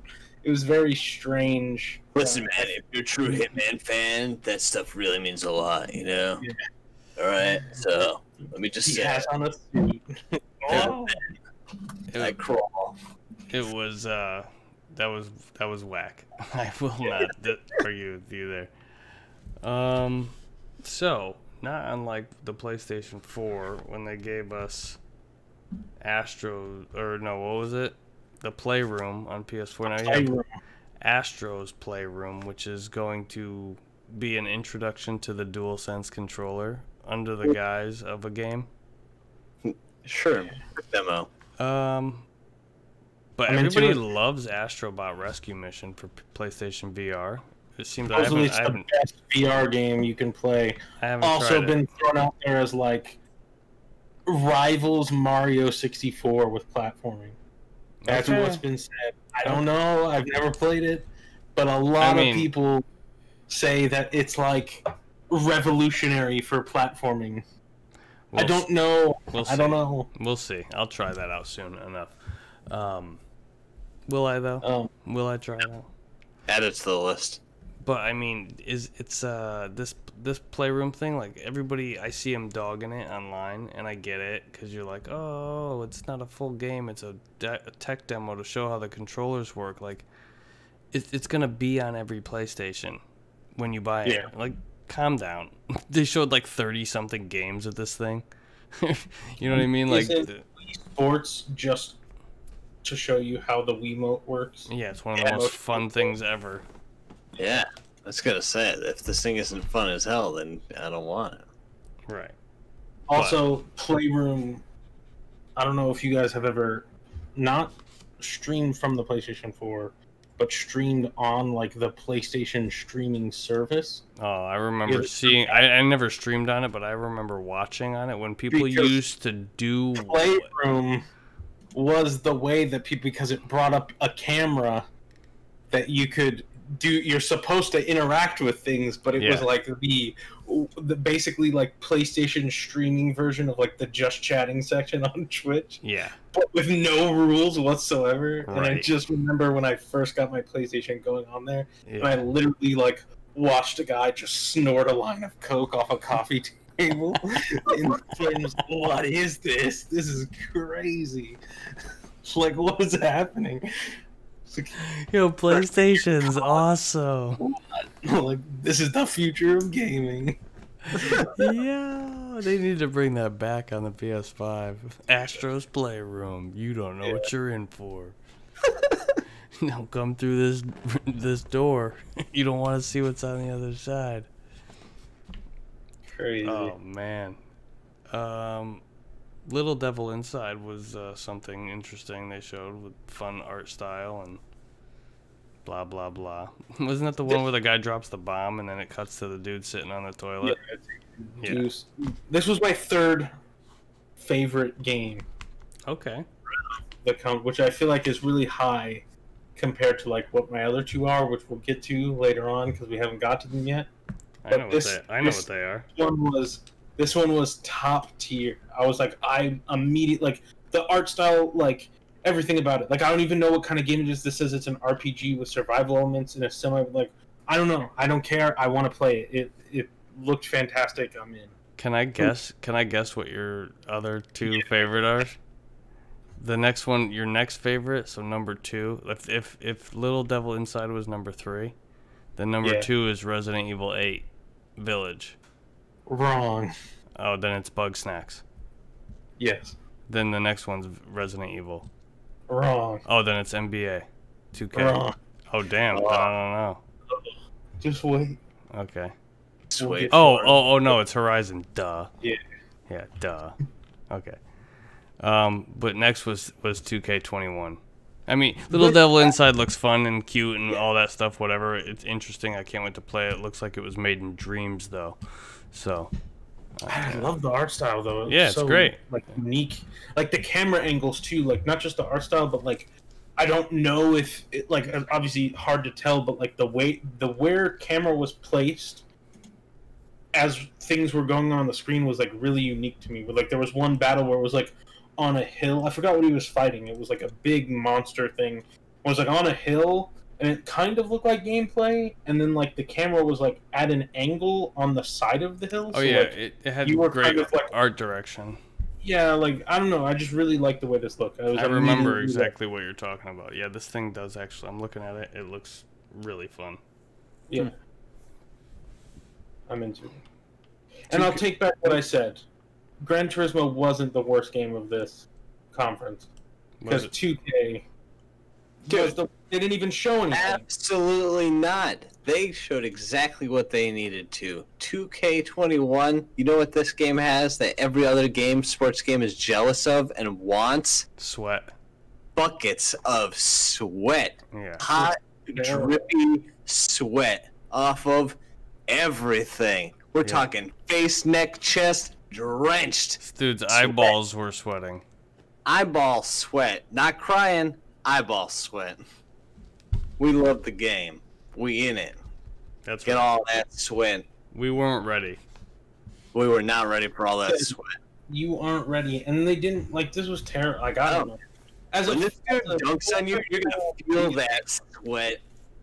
Fucking along came Polly, your Ben Stiller face. Yeah, I guess. But you like the camera angle that everybody uses is from the back, so like you don't even see it anyway. Like right? Yeah, no. I don't know. They really need to work on their ass physics, I guess. Yeah. I'm playing like, this. I don't know, just horrible. Like I feel like this is a thing where it's like they don't know what to do because this current basketball season hasn't finished, right? Like, and so like it would have finished by now if it were a regular year, and like I think contractually they have to put out a game per year, and so like, well, we have to show something for the new game. but there's no basketball right now. What do? It's a go to an empty like high school gym and like we'll 3D capture one guy making one dunk and that's it. Make him That's real. it. Or That's it. like this was awful. What more do you need? Nothing, man. Well, the only thing else that you could possibly need is BUGSNAX. This Oh is God. Amazing. this might be my favorite game of the conference. I hate you for that. It's so good. Like I don't like to me. Well, okay, but hold on. See, this tells a lot about Mark because I feel like Mark just hates happiness. He won't play Animal Crossing. He doesn't like this game. Like I feel like he just hates happy.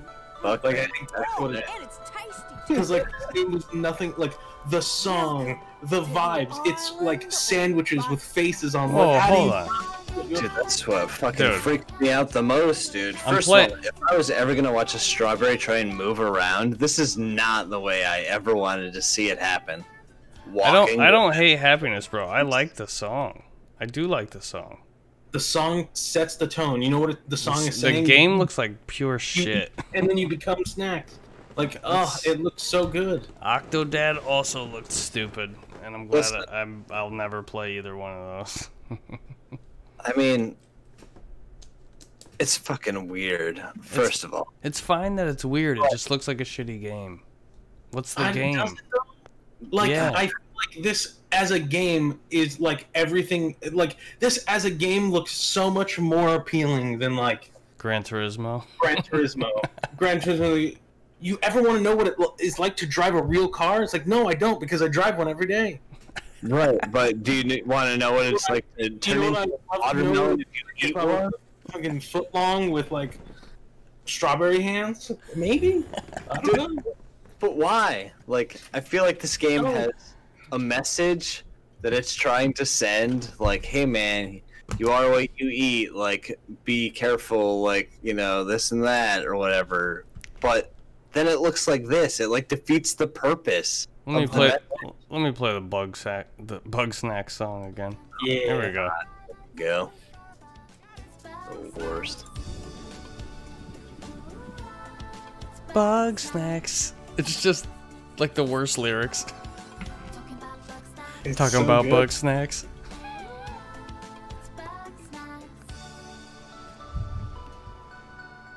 Yeah, I'm all about this game. Okay, This is man. a day one That's purchase day. for me. It's day one. BUGSNAX.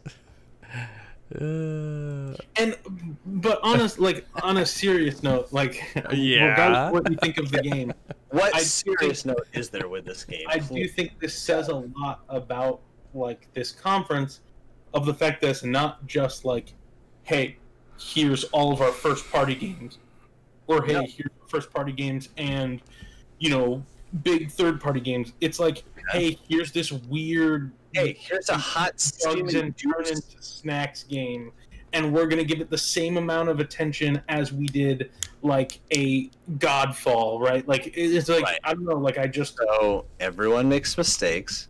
no. Moving on. I look, Moving on. Listen, I'll man. say If our that Sam right now. ever tried to like slither away as a snake, or my McRib tried to crawl across the ground like a millipede, like these are things of nightmares, my friend. These are awful. Speaking What of, is- nightmares, he said, okay, look, I'm probably going to play BUGSNAX just to see what the fuck it is. But man, if it costs $60, there's no way. You're going to buy it's that not day gonna one cost for 60?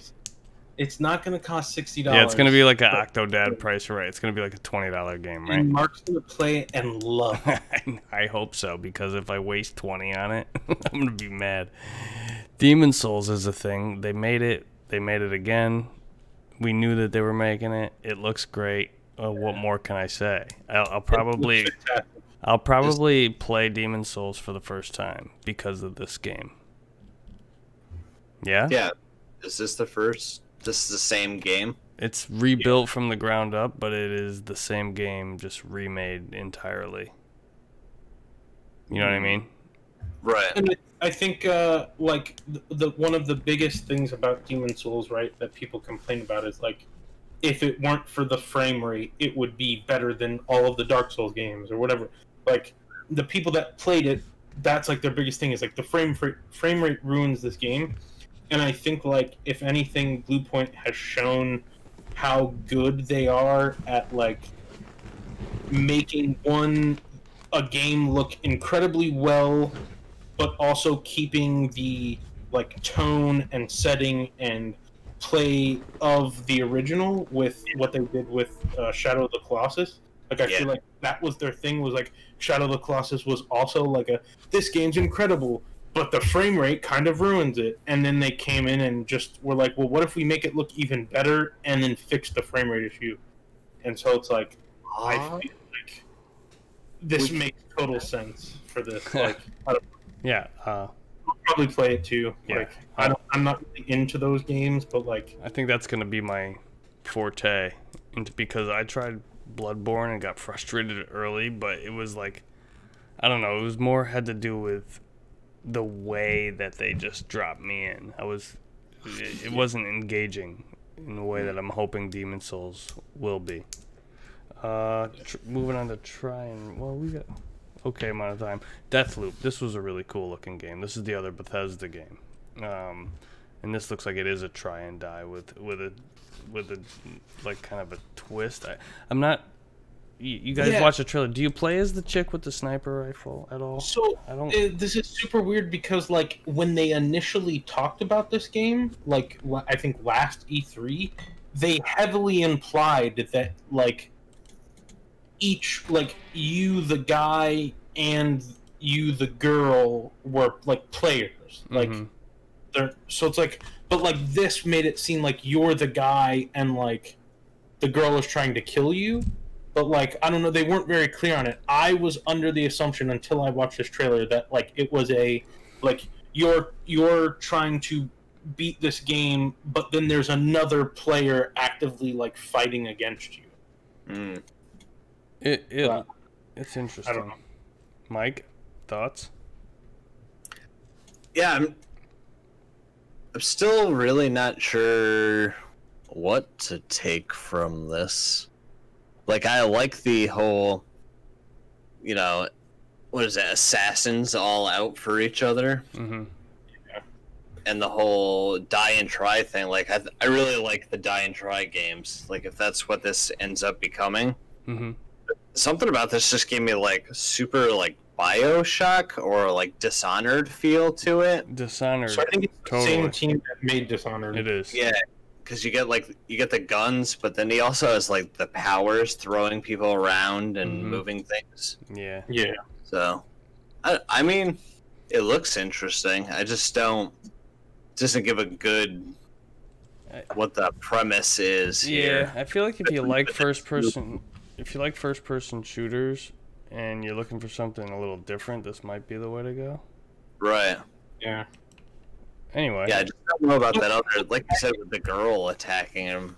Like, is that, like, you get, like, one nemesis in the whole thing? If they're all assassins, then technically shouldn't they all be pretty good? But yeah, maybe it's just, like, don't stay still, because if you do, you're going to get shot in your head. Like, anti-super hot? Right. Well, that's what I'm saying. It's so weird, because, like, when they showed this game off, they heavily implied that, like, that second character would be a person.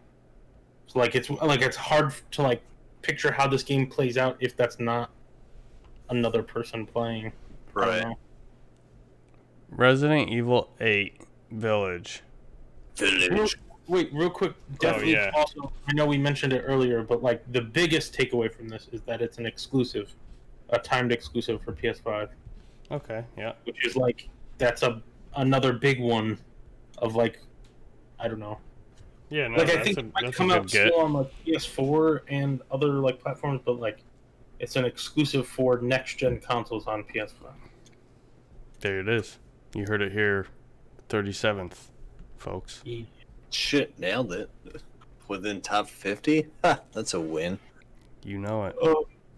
Resident Evil Village. So that Village, eh? I'm in. Got Resident Evil 4 vibes. I gotta be honest, I was pretty surprised to see that revealed here. Oh, I like. You expected that? Heard about it. It got leaked back in like December. I know they leaked that they about- were making it. It just was interesting. I just that late into this already like stacked conference, and I was just like, holy shit! And now they're showing Resident Evil. Crazy. Yeah, I think they know like Resident Evils have like been announced at PlayStation events. Like that's kind of their thing. I think they must have some like marketing deal where they get the rights to like for sure. You know, show off games first appearances or whatever. But like like I don't know.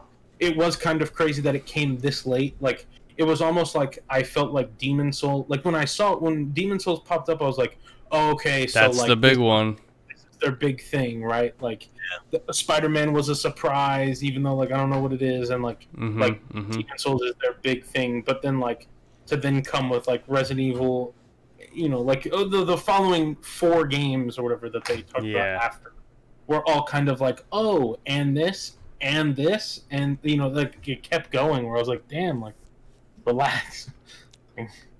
It does look. This one actually looks more appealing to me than 7 was. I never finished 7. I never really even got into it that much, but I want to. But this one looks like it's more engaging. It looks like it's dealing with less, you know, grounded sort of source material and going with a more you know, witches and warlocks type of thing. Yeah. Kind of feels Van Helsing-y. Yeah. There's werewolves. Yeah. I like the like screenshot at the end, like the title. Yeah. Village. Of, like, there's the village, and then like there's a castle up on the mountain. Yep. And it kind of seems like it all, like at least from that picture, it kind of seems like it all flows together. That's how I'm like hoping the game is, because like a lot of Resident Evil games, even the most recent ones, it seems like it's like you're playing sections of the game, but they don't feel like one fluid thing where it's like, oh, you're in the house, and then you're going to go over to the guest house, and it just feels like a completely different thing than what you were just in. Right. And so, like, this one kind of gave off the vibe that it's like, no, there's, like, a village that goes into a castle. Yeah. Like, it's one thing, and you're just going to be going through it. Yeah. Which is very appealing, but... I'm worried about the story. Because, like, I think that Resident Evil should just be a brand of horror survival game, and maybe not necessarily try and tie back to the same story over and over. Right. Yeah, I think this is weird that they're like, this is Chris Redfield's end, or like it's his final chapter. Here. Yeah. And why'd you do that? Like, they redesigned him for Resident Evil 7, and he looks different in this one as well. It's like, what are you doing? Like, swole is fucking this one. That's their thing, is like, every game we're just going to redesign Chris Redfield. More jacked. Bigger. Power thirst. Soon it's just going to be him and Wesker and a flex off in Resident Evil 10. The one thing, the other thing that I'll say about like Resident Evil is like with the remakes that they've been doing, they've been adding things and doing things to like make the stories connect better. So like Resident Evil 2 had like kind of more stuff that connected it with Resident Evil 3, and then they actually, and before previously, like Resident Evil 1 through 3 was kind of a story, and then Resident Evil 4 was just completely different. It really had nothing to do with the previous ones, where like in Resident Evil 3 remake, they did some stuff that kind of ties it to Resident Evil 4. Right. Where like it'll be interesting to see how they go from like that to this, because these like Resident Evil 7 and this one are so far removed from like everything about the other games that I'm like interested to see how, like, same characters, right, like across the board, but it's like somehow these are in the same universe and they're connecting. Like, it's just weird. Unpopular opinion, I'm just not so crazy about the Resident Evil games, but I would like to catch up on like as much of it as I can, because you know, Resident Evil 4, everybody talks so greatly about it, and I've never experienced it once. I've never even played one frame of that game. I feel like, I hope that the rumors are they're remaking it, and I really hope that they fix the controls, because you won't have a fun time with it with the controls because it was made for a GameCube controller. Yeah. But other than that, it is a solid game. But yeah, 4 games later, Resident Evil 8's coming in sometime in 2021, they said. So Yeah. keep your eyes peeled And for that. that was interesting too, because after the fact they said they're going to announce more about it in August, which makes it seem like there's some type of event or something happening in August. Yeah. Well, I guess we'll see. Yeah. The next game that they showed was an interesting one, to say the least. Yeah. But it was more spacesuits and more robots and cats and creepy little kids and like had everything. So making it so it's like it was before the end of the trailer, like watching this and guessing, I like thought it was Death Stranding too. yeah, I thought it was Death Stranding for sure. this is the next Division. This is the next Mass Effect. This is the next name a thing with space in it. Yeah. Name a thing. So, also, at the start, when like the guy in the armor, like, or the person in the armor, Yeah. went into that mode where they were like they scanned the cat and the cat like I was like oh, is this Horizon 2? Because that's very similar to the way that Horizon does the scanning Horizon thing. 2 And also you can get very like mech like armor in Horizon. Yeah. So I was like, maybe this is just like, oh, she's going to New York, like Go to New York. It's a little cold. We beef up a little. but It looks interesting. It does definitely look... I saw people going around today that there's an extended trailer that like they released after the fact that like explains more. Pragmata, anyway, is the name of it. Yeah. And then they end up on the moon, and the girl's not wearing a spacesuit, and they're looking at the Earth. And very weird. So they ended with a banger. Yeah. Go ahead, Pop. So they ended with Horizon Forbidden West. But there is a 2 in the title, right? We do see the 2. Well, so there is a 2, but also like They're everything officially... I've seen, even them referencing it, aren't they don't include the 2. They're just saying Horizon Forbidden West. I think so, it's like, in the same way that you wouldn't say Horizon 1 Zero Dawn, right? Yeah.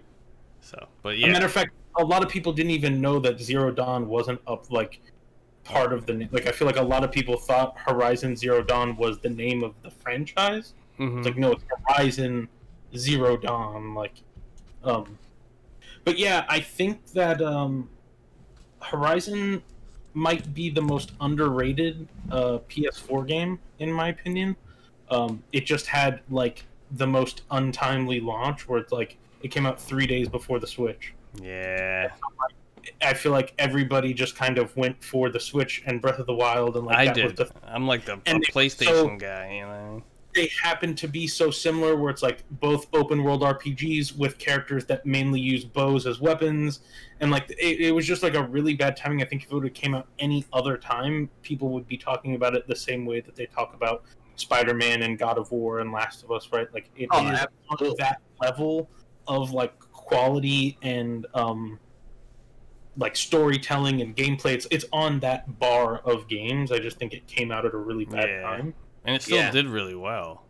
Yeah, I was gonna say, even coming out at that time, I still heard it brought up at the end of the year for Game of the Year discussions. Yeah, it's still really good. The trailer that they showed was stunning. Here's my question: is this a coincidence that Forbidden West starts with F and W, just like Frozen Wilds? Nobody's talking about that. I'm like, is that like an obvious thing, or am I just reading into it too much? Yeah, I don't know. What is the significance of FW? Anything? HFW? I don't know. I'm trying to figure it out. Yeah, I don't know. I think this is a huge one. I think this is still a couple years off. Like the scope of like the first Horizon and everything. Like I think that's why they were very careful about like, we're gonna tell you more about this later. Like I don't think this is a launch game. I don't think this is. Yeah, some people were saying launch game. Like I could see this being like early 2022. Yeah. You know, because like the game came out, Horizon came out in 2000, like March of 2017, and then the DLC for it released in December of 2017. So it's like I think the earliest they've been working on this is 2018. So like that's only like 2 years. Like and like I said, like the scope of the first one makes me think that like. Do you think that they would do something like release the PlayStation 5 with bundles of PS4 games and have like, here's Horizon, but optimized for PS5. You know what I mean? Like, and then get people to play it while they wait for this. I think that's why, like, they've already come out and said, right, that Horizon's coming to PC. Yeah. And I think that's why. I think it's because they know that like Horizon people will play it on PC.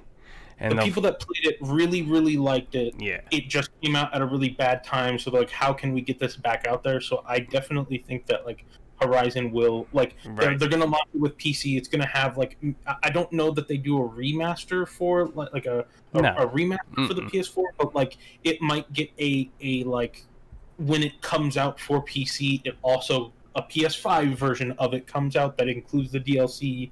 And, you know, it's like one package kind of thing. Like, hey, here you go. Here's the enhanced version of Horizon for PS5. Yeah. I could definitely see that happening. But I think that's why they're putting it out on PC is I think they want people to get, like, familiar with it again, get a new audience, and also just put it back out there like, hey, this is a really good game. But, yeah, I think this game is, like, like I would say minimum like it's like early 2022. I think it's still a decent ways off. They announced the first one in 2015 and it didn't come out until 2017, so it was like two years later. Yeah, we'll see when they talk more about it, you know, which they said that they're going to do. Why don't we unpack how they wrapped up the show, and then we can wrap up our show. But they showed the console, so that was the big thing, right? Oh, they showed us their box. First, they showed us blue balls. Yeah. It was quite the reveal too. The way that they chose to kind of tease it and show it. It was all those little teaser interludes, like kind of building up to that moment. It was pretty exciting. But when they finally showed it, what was the thought? Yeah, about that. I don't like it, man. I think it's ugly. Okay. I think it's ugly as sin. Listen, it's curvy. Mm-hmm. And I mean, call me crazy, but for like a technology box that does a thing, I'm totally down with a big rectangle thing. Yeah. Like if you made it a giant rectangle and it was gonna keep it cool and it's gonna have plenty of airflow and everything, and fuck, call me crazy, but stick a little digital clock on the front so I know what fucking time it is.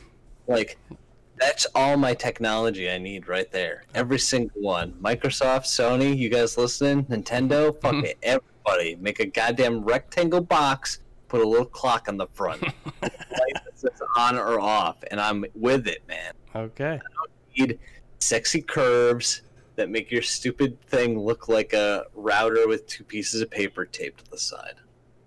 Like, no. Yeah, we were talking about this before, like in text. Yeah. It 100% looks like a Wi-Fi router. It does. So exactly like. I put out a tweet. I mean, I don't know if you guys know what like high-end Wi-Fi routers look like nowadays. Mm-hmm. But my tweet was just, if you guys think the PS5 looks like a Wi-Fi router, then you need to upgrade your Wi-Fi router. You got some old shit chilling at your house. It looks like an old Wi-Fi router. Yeah, sure. Right. I don't know. It looks like every Wi-Fi router I've ever seen. I'm going to play devil's advocate because I kind of like the design. So I'll just say for the appearance of it, it's got what looks like a very thoughtful design for airflow. When it comes to the curves that you're talking about, I really hate when I never really thought about it before, but when inanimate objects are described as sexy, it's kind of annoying. It's obnoxious. But this is one of the things where like that's what they're going for. They want a sleek-looking thing that could almost be considered like furniture in like a modern home. I just think that, you know, in the future, we're gonna look back on this and be like, that's what we thought the future was gonna look like. Because we were off. The future looks more like rectangular boxes with digital clocks on the front. I fucking hope so, man. I hope so. You know what really bothers me too is how off-center it is with the disk drive. See, like the all-digital one without it, like that, getting rid of that line and that little hump to it, like I feel like makes it clean up a little bit more. But you add that disk drive on there, and I'm like, dude, just let. Oh, it's gross. See, I think it's interesting because it's symmetrical in its asymmetry, where it's not symmetrical, right? But you've got, so if you got it in the horizontal position or the vertical position, the black part is wider at the top and skinnier at the bottom, right? Right. So it kind of like offsets it. Like if it was just that thick, you know, one thickness all the way up and down, but still had the curves on the side, that would look like really bad. Like when I saw it too, I was like, what is it, April Fools? Like, are they kidding? It was just like when I saw the controller, I was like, wait, what, really? But again, and I've said this in the text, that the more I look at them, the controller and the console, the more I'm like, this is, it's a cool looking thing. Like, think about when you're a kid, right?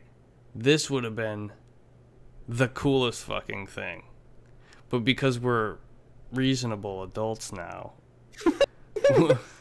we want something that like kind of matches our decor. Not everybody has this modern fucking futuristic looking household. It looks like something that you would put on a glass shelf and never hook wires up to because it would fuck up the feng shui. I'm telling you what, if they make it with the sections of this that are white, if they make it one where those are black and give people that choice, then it's not going to fucking really look like anything. It's just going to look like another black box on your entertainment center, and you're going to forget that it has curves. And I do think, and I was being dead serious about this, that people, we live in a culture of like, we got these engineers that they build things that you really shouldn't stack stuff on top of, which has a very stackable surface right on top. Like, this is saying, no, don't put your soda on top of this. Like, it's not supposed to be up here. It's gonna fall off if you do. Like, right. So that just means that when I put my soda on top of it, regardless, your fucking box is gonna knock it over immediately. And that's what Charles Darwin. Get the goddamn high score and then knock my soda over. And that's what Charles Darwin was talking about.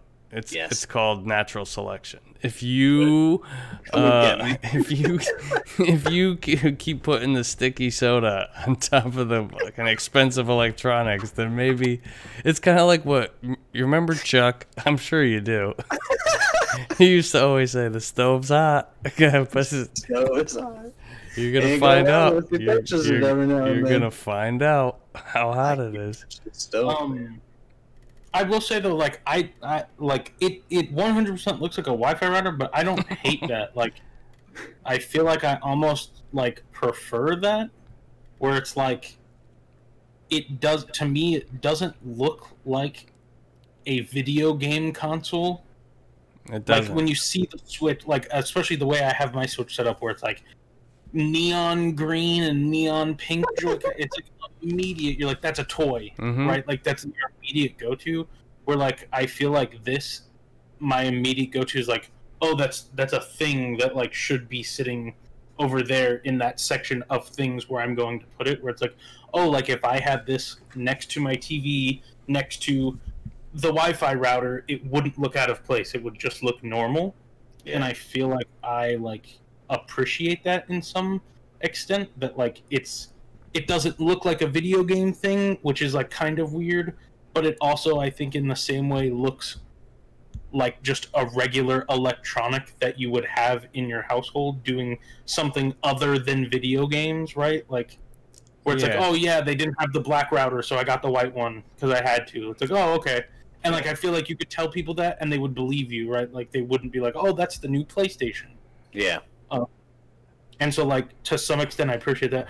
Also, like, just off of like pure aesthetic, like, I've kind of built my entire like PC setup and everything around that color scheme of like, I have a black desk, but white monitors, and a white mic, but a black keyboard, and a black mouse, and like my PC tower is white with like, and so it's like that white and black scheme. I don't know, I really like. Mm-hmm. So like, I don't hate it. It does not look like a video game console, but also in my opinion, like the Xbox, the new Xbox, is like identical to like the last apartment that I was in. The Wi-Fi router that I had there is like a big one for rectangle. one, the exact same thing. Like it's exactly the same. Well, it had the same It's like top. It's like a black, thin, like kind of thick square that's tall, and like Wait, it's just thin and kind of thick.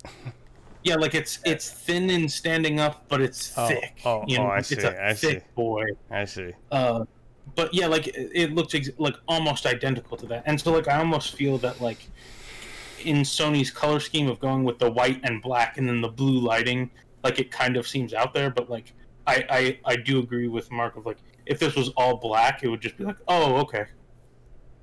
I just think like I black, see on the, if we're really picking it apart, are you guys looking at the picture of the two of them side by side? Mm-hmm. Okay, so it's actually on in the doc. If you go to the showcase recap, or PS blog recap, I think it is. Is that the one? Right. Yeah. Yeah, and you scroll down and it shows the two side by side. The one on the left is the all digital, and right immediately the difference that I see besides the disk drive is the base that it's resting on. You see how that's different? You mean like the actual stand? Do you see the stand? Yeah. The one on the left is chopped a little smaller. Right, but these are just pieces of plastic that they're gonna sit on top of. No, I understand, but this thing is what it comes with. You could see that it's cut out to fit specifically around it, and it's different enough to warrant a different stand. Because like the difference looks like it's on the disk drive side, but this thing's different on the other side. Right. Yeah. What's also weird to me is that when they show it lying down horizontally, they show it with the disk drive down, which I wouldn't have thought that's the way that it goes, but apparently that's the way that it goes. But does that mean that the disk goes in? If it's laying down sideways, does that mean that it goes in with the reading part up? Right? No, I imagine that they would have it. I mean, disk drives nowadays are so thin that you could have that disk drive right there. Right, but it doesn't make sense to me that any electronics are built into the white part. It looks like that should just be the vacuum tray. Like the white parts look like they should be able to pop right off, and you wouldn't even need them. Right. They look like they're going to be. It looks like, you know how you could take the top off a PS4 so easily, you just slide it over and it comes off. It looks like you're going to be able to customize these things, like, oh, slide that part off and replace it with a designer one, or like a, I don't know. Maybe in the digital one, but definitely not with that disk drive there. But not the disk drive side, but I'm saying the other side that they're showing as the top if it's lying down sideways. Yeah. I just hope they come out with different colors. But they've done it with every other console so far. Let's do it with this one. It would be nice to see an all black, and if they really want to do some fan service, a classic PlayStation. Oh my god! Yeah, with the rainbow logo. Yeah. Oh my god. Yeah. Yeah, PlayStation Gray would be the color that I would want to buy. I'm into it. It's super. And that would be the one that would go with my entertainment center the least. It's the way it's set up. It's super like customizable. Like having the two tones, I feel like, and then the lighting being a third color, like makes it very like you can do a lot with that. Where it's like, you know, if it was one color or one piece, right? Like, How do you guys can't do it. How do you guys feel about the fact that it's got both of them have a USB-C and then a regular USB port, and that's what they give you for the front of the console. So I'm assuming that the controller is going to come with a USB-C port for charging. It's probably going to be USB-C on both sides. Yeah. Yeah, that's just kind of speaks to the day and age we're in now, where I know, USB-C but is that common. Yeah, but does that mean if you want to have a second controller charging at the same time that you're going to have to buy a special USB to USB-C? No, I imagine regular old USB-C to USB-A. Right, but this is what I'm saying. Does your controller come with both cables? Because if you have a second controller and you want to plug them both in at the same time, it's going to provide that to you to be able to. Maybe it'll come. I mean, they come with the controllers, though, right? Like cords come with controllers. I'm just saying it needs to. Yeah, but if cords come with the controller. When you open the box, is it going to have the USB-C to USB-C charging cable for the controller that comes with the console? Is it also going to have another USB-C to regular USB in case you want to charge your controller that way, or a second controller? You know what I mean? Like, I don't know. I think it comes with one, because if you buy a second controller, you're also getting a second cord. Right, and then at which case you wouldn't be able to charge both of them at the same time. Right. I think they're both going to be. I think it's going to be USB-C to USB-C, and the other USB-A type connection that's on there is going to be for PS4 controllers. So one controller at a time we're going to be able to charge, unless you buy the fucking charging stand that they show. But it's USB-C, right? So it's like you could just take that cord and plug it into the wall. That's true. Yeah. And charge. Or you could just get, like it's like. I mean, there's definitely a way to do it. I'm just saying, are they going to provide it out of the box? They will provide a way. Yeah, to do one controller. Right. Yeah. But they did show that they have the dual stand. charging stand, along with a camera and a media remote. And it all looks real nice sitting next to each other. Oh, and the headset too, with the 3D audio that they're promoting.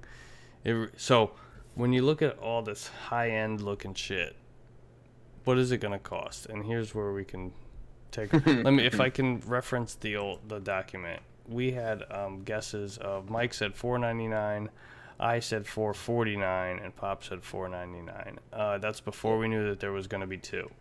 We also predicted reveal dates. We were all wrong. Whereas Mike said March 28th, I said April 20th, and Pop said April 6th. Those were all wrong. Reveal date. I thought you meant COVID date. Oh shit. Oh yeah, sorry. Yeah. It was the day I got laid off, dude. Nailed it. Event happened. So let's go price. What do you guys think for price? So am I the only crazy one that thinks the digital one's going to be more expensive? Yes. I mean, I feel like the digital one they're going to throw in and it's like, oh, the regular one comes with a 1 terabyte SSD. The digital one, 4 terabyte SSD, but it's $50 more. I feel like they're gonna the digital one. They're gonna first of all, I don't even think that I could be wrong on this, but I feel like disk drives don't cost that much. Like when Xbox did it, it didn't go it's not like it was oh, the Xbox One S is $300. The diskless version is $199. It was oh, the diskless version's $250. Right, but it doesn't cost that much less to make. Yeah. It is a 4K Ultra HD Blu-ray drive, which I know the Xbox played those too. But I'm just saying that's not necessarily a cheap drive.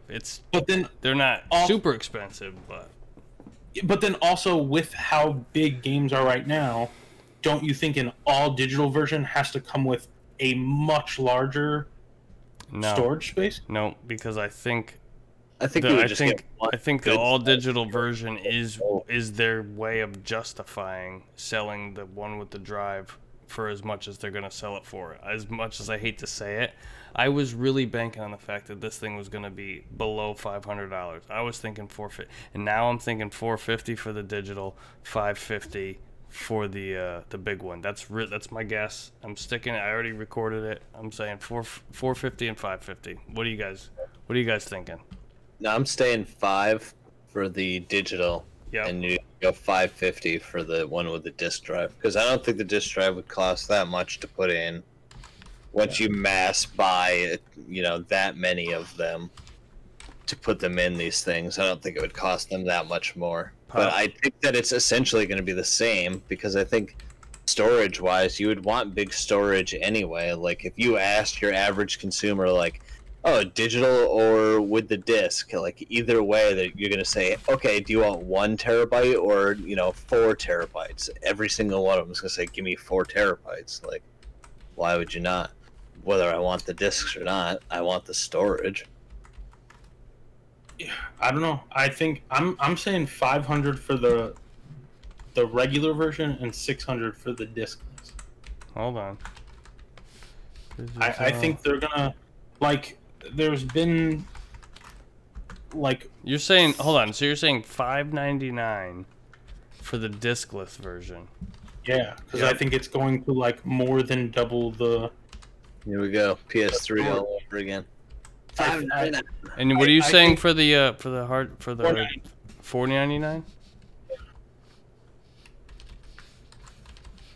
This is crazy. I think that's their way of, like, of making money, is like, oh, like, you want the 4 terabyte SSD, don't you? Okay, well, that's the all digital one, but it costs more because SSDs are way more expensive than disk drive. Since we're predicting the price of this thing, we all have predictions of a release date too. Mike, your current prediction is October 10th. Pop, yours is October 30th, and mine is November 1st. Let me... Yeah, pull up your calendars. We have an opportunity to change these dates here. Let me see.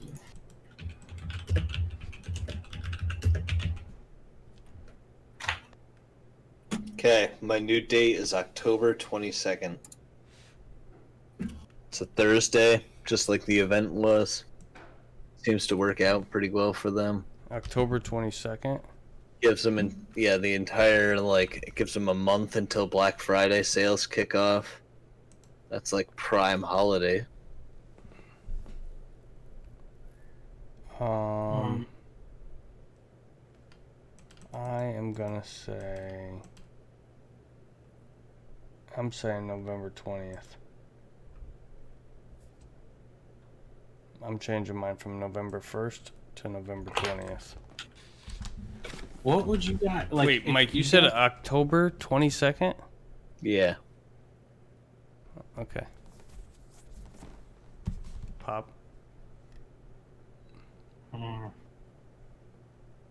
I think I'm gonna stay with my guess. Wait, hold on. Let me go back to October. October. That's a Friday, October 30th. It's the Friday before Halloween. I think it comes out on a Friday. Yeah, mine is a Friday. November 20th. It's the Friday before Thanksgiving. What day was this? November 13th, 2013. Was a Wednesday. Interesting. So I'm gonna go with then. I'm gonna say it comes out. What was my initial guess? The 30th? Yeah. Yeah. The 28th. I want to move it to the 28th. They're doing it. I'm staying with my gut. I'm saying the 30th. October 30th. Okay. So then I guess the question is, regardless of when they release it, are you gonna buy one? No. You're not buying a PS5. I mean, right as of right now, there's no reason to, like, I feel like unless you're like somebody that's reviewing a PlayStation 5. We do have a gaming podcast. There's but I mean, like, what, like, it's like, I don't know, like, what are you gonna buy it for? God, bro. Yeah, obviously. Don't you want to be? No, I'd be buying. I would be games. buying it to play Ratchet and Clank and Stray. Right. Yeah, but those are games that are not coming when it launch. Stray was 2021 and Ratchet doesn't have a release date. So it's like, to me, like until I get games that I like definitely want to play that I can't play anywhere else, there's no reason for me to buy one. I need at least half. Okay, so every game is $60, right? Even if it's not $60, I'll mark it $60, right? Mm-hmm. I need at least X amount of games to equal half the value of the console itself. Okay. For me to justify diving in and buying games and getting into this ecosystem. So if this thing were to launch at $500, you need $250 worth of good games that you want available to you. You don't necessarily need. Yeah, I need 4 or 5 solid titles Right. that I would want to play. Mm-hmm. And you're not seeing them here on this list. Not at launch. Not at launch. 2021, we may have a totally different story, but holiday 2020, kiss my ass. When Horizon gets a release date, it's like, okay, well, yeah, like I have to buy a PlayStation 5 So what do you think? because I want to play Horizon. What do you But think? it's like, Go ahead. until that happens, like I don't know. Right. Like the only reason I bought a Switch on release day was because I wanted to play Breath of the Wild and I didn't have a Wii U. Gotcha. So it was like, well, I could just buy the new thing and also play the game that I want to play. Right. Because I had a Wii U and played Breath of the Wild and held out on the Switch Same. for years. Mm-hmm. Well, there it is. What do you think that they're going to talk about in their next thing when they keep on saying, like, well, there's going to be more to talk about? That means within the next, like, 4 or 5 months, they got to say something. So what do you think it's going to be? Price and interface. Yeah, I want to see the interface. It's like I also like I agree. Like they have to obviously they have to talk about price and they have to show off the interface. Well, they But it's don't like- necessarily have to show the interface. I don't think. I mean, that would be wild for them not to. Like Right, it's just selling features. every technology, like it's like you never get like a new phone without knowing like what it looks like, right? Yeah. Like, it would be crazy if they didn't do that. So like, yes, they don't have to, but you assume they will. Mm-hmm. It's like, but to me, that's such a weird like going from this where it's like everybody seems super excited, right, and like hyped about it, to then like the next thing being like, well, now we're gonna show you what the UI looks like. It's like that. I feel like that kills it. So it's like to me, they have to have like. We got Mark they have Cerny to up be on stage thinking- for an hour talking about the UI.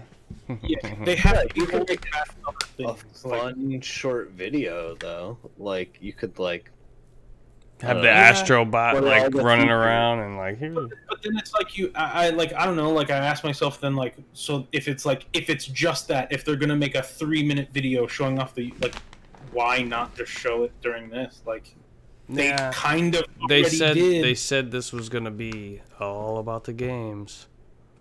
Yeah, but it's like without the games, you don't have like. I feel like that's the thing that gets people excited. no, yeah, So when you don't have those, then you have the Mark Cerny on stage talking about an SSD and everybody going on and Right. complaining that it was horrible. Right, but It's here like, if you talk about the games, you get everybody hyped up. Now everybody's invested a little bit, right? Now they want to know, like, okay, when I power this thing on, what's the we heard what we think is like the startup sound. We saw that. Press the button to like start playing.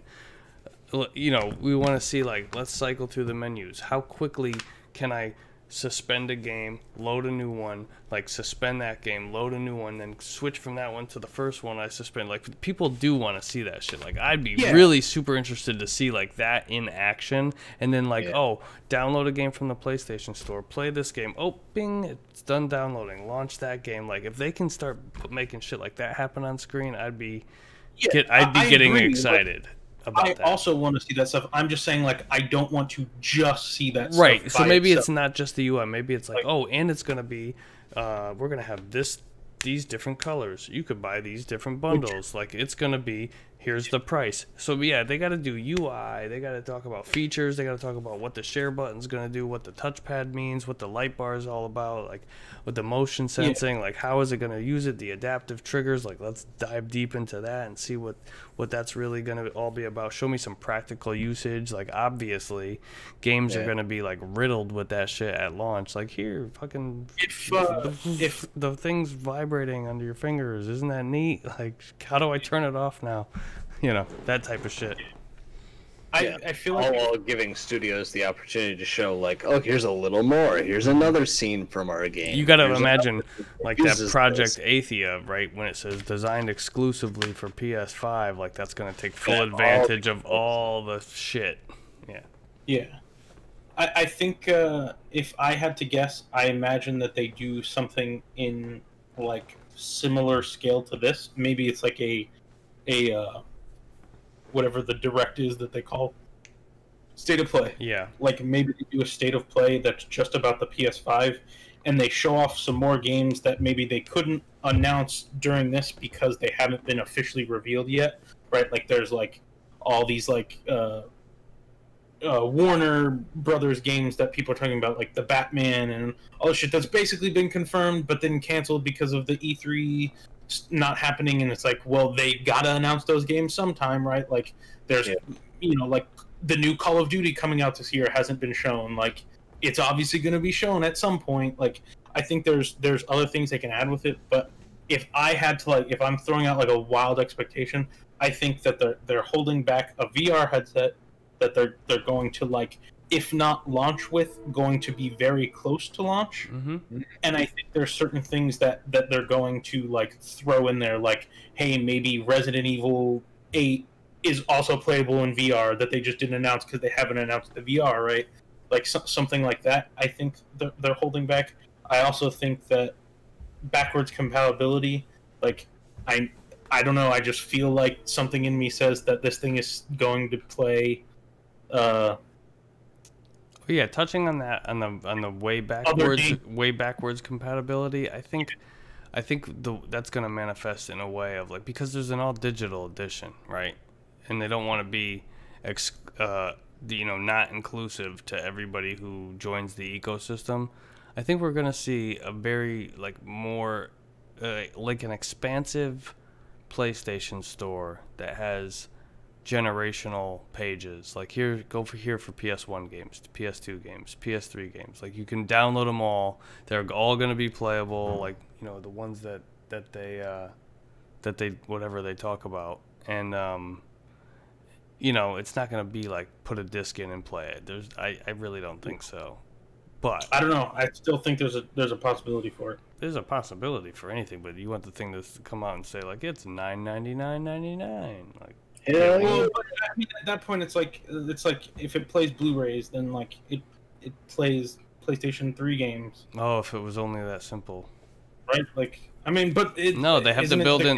Like, no, they have to either build in the system architecture onto, like, the motherboard, or it's got to somehow emulate the PS3, which is or like, the PS2 or the PS1. Like, it's either emulation, which is, you know, we saw what they did when they emulated the PS1 on the little classic edition. They kind of flubbed that one.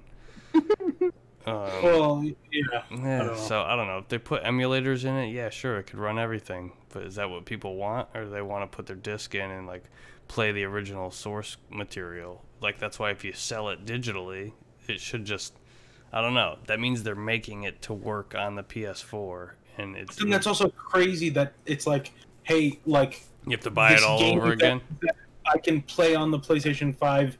If I buy it digitally, I have right here, and I can't put it in, and it doesn't. Like, that's insane. It would be great if they said something like, "Oh yeah, here's the store where you can buy all the classic games, but if you have the disc, put it in, and it'll, like, unlock it for you. You could download it right now, and it's just sort of like a key to unlock." But then you're talking about all sorts of piracy, and people with the digital edition won't be able to do that. And then in your world where that costs $100 more than the one without, I mean, with the disc, then those people are paying more for less features. You know, but also those people are the type of people that don't have like. To me, the only reason you buy the digital version is if you're the type of person who doesn't like physical media, right? Like, because there's no like why, like I don't. I like physical media. I've started to buy digital games lately. I mean, that is partly due to this, you know, pandemic thing and the quarantine and all that. But I also just am like, you know, I don't really feel like going and buying the game.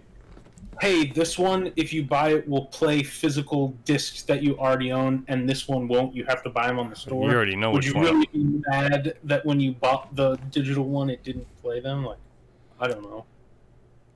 Well, if they said it, if they were that black and white about it, I wouldn't be mad. But if I bought something expecting it, when they even say on the website, like, it's not going to be different. They're both going to be the same machine. Just one of them takes discs. Yeah, exactly. It takes all discs. We'll see. We can keep our fingers crossed. So, I mean, we spent the whole 2 hours, 24 minutes. That's just what we recorded. So there it is. There's our thoughts on the PlayStation 5 conference. I think generally we can all agree that it was a pretty good show, and they showed a nice, good, you know, juicy chunk of games, and it wasn't all like gore porn like Xbox did. Who's winning E3 so far? Is it PlayStation, Xbox, or Nintendo? Gaming show. It's 10-year-old routers with white paper. Yeah. Nintendo needs to like speak up, I think, and say something soon. I don't think they have anything to announce. That's why they're not. Give me my 3D Mario games, man. I'm ready. Let's go. We just buy a PlayStation 5 and you can play your 3D Mario game in like a tweet. Yeah, that's right. They were like, "Here's a new Paper Mario game. Send it out. Tweet it." Like, I don't know. Yeah, so you want to just end it here? I'll upload this fucking video, and then the masses can get to enjoying it.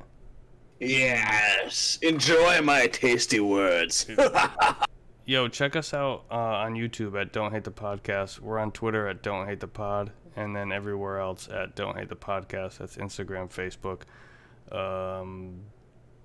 twitch.tv/Don't Hate the Podcast. You could check out my streams at twitch.tv/MarkMoney. That's MUNNY, like in Kingdom Hearts. Mike, you got a video to plug yet? Actually, I just gathered some footage today, so we are indeed putting together another video coming soon. Okay. So we'll have something up on A Warp in Time on YouTube. Just search A Warp in Time. Right. Do you have any social media for Warp in Time?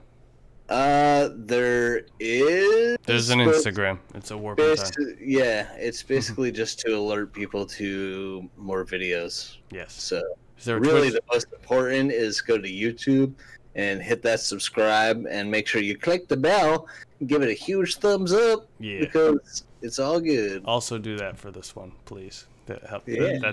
That's the one thing that helps. Pop, you got anything coming up? What about that Madden tournament?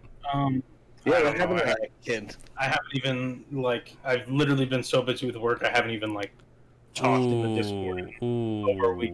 Yikes. But, yikes, that sounds... Don't say that to him. Yeah, that sounds like you're the Oh, no, I haven't played...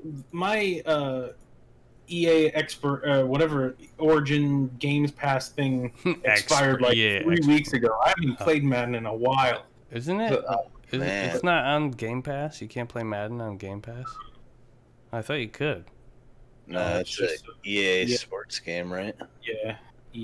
They do their own thing, Mark. They're great, right? Huh? No, you love them. No, I thought I saw something that was. I was like, oh wow, this is on Game Pass. What? I don't know, man. EA Access, yo. I've been playing that. FIFA 20, FIFA 19, FIFA 18. I've been playing that Dead Cells on Xbox Game Pass. Nice. Yeah, nice. Dope. It's really fun. I do think I'm going to upload an unboxing of the Last of Us 2 collector's edition. Dope. I just don't know Nice. where and when. You're gonna live stream it and then upload it, or you're just gonna record it I'm and probably upload? not gonna stream it just because like I'm not planning on streaming the game. I want to play it like offline. Yeah. So I probably won't stream it, but like I'm definitely gonna record myself opening it and upload it somewhere. I don't know. Dope. Figure it out. All right, so that's episode 21 of Don't Hate the Podcast. Yeah, we'll be back next week, hopefully doing it again with more cool stuff to talk about.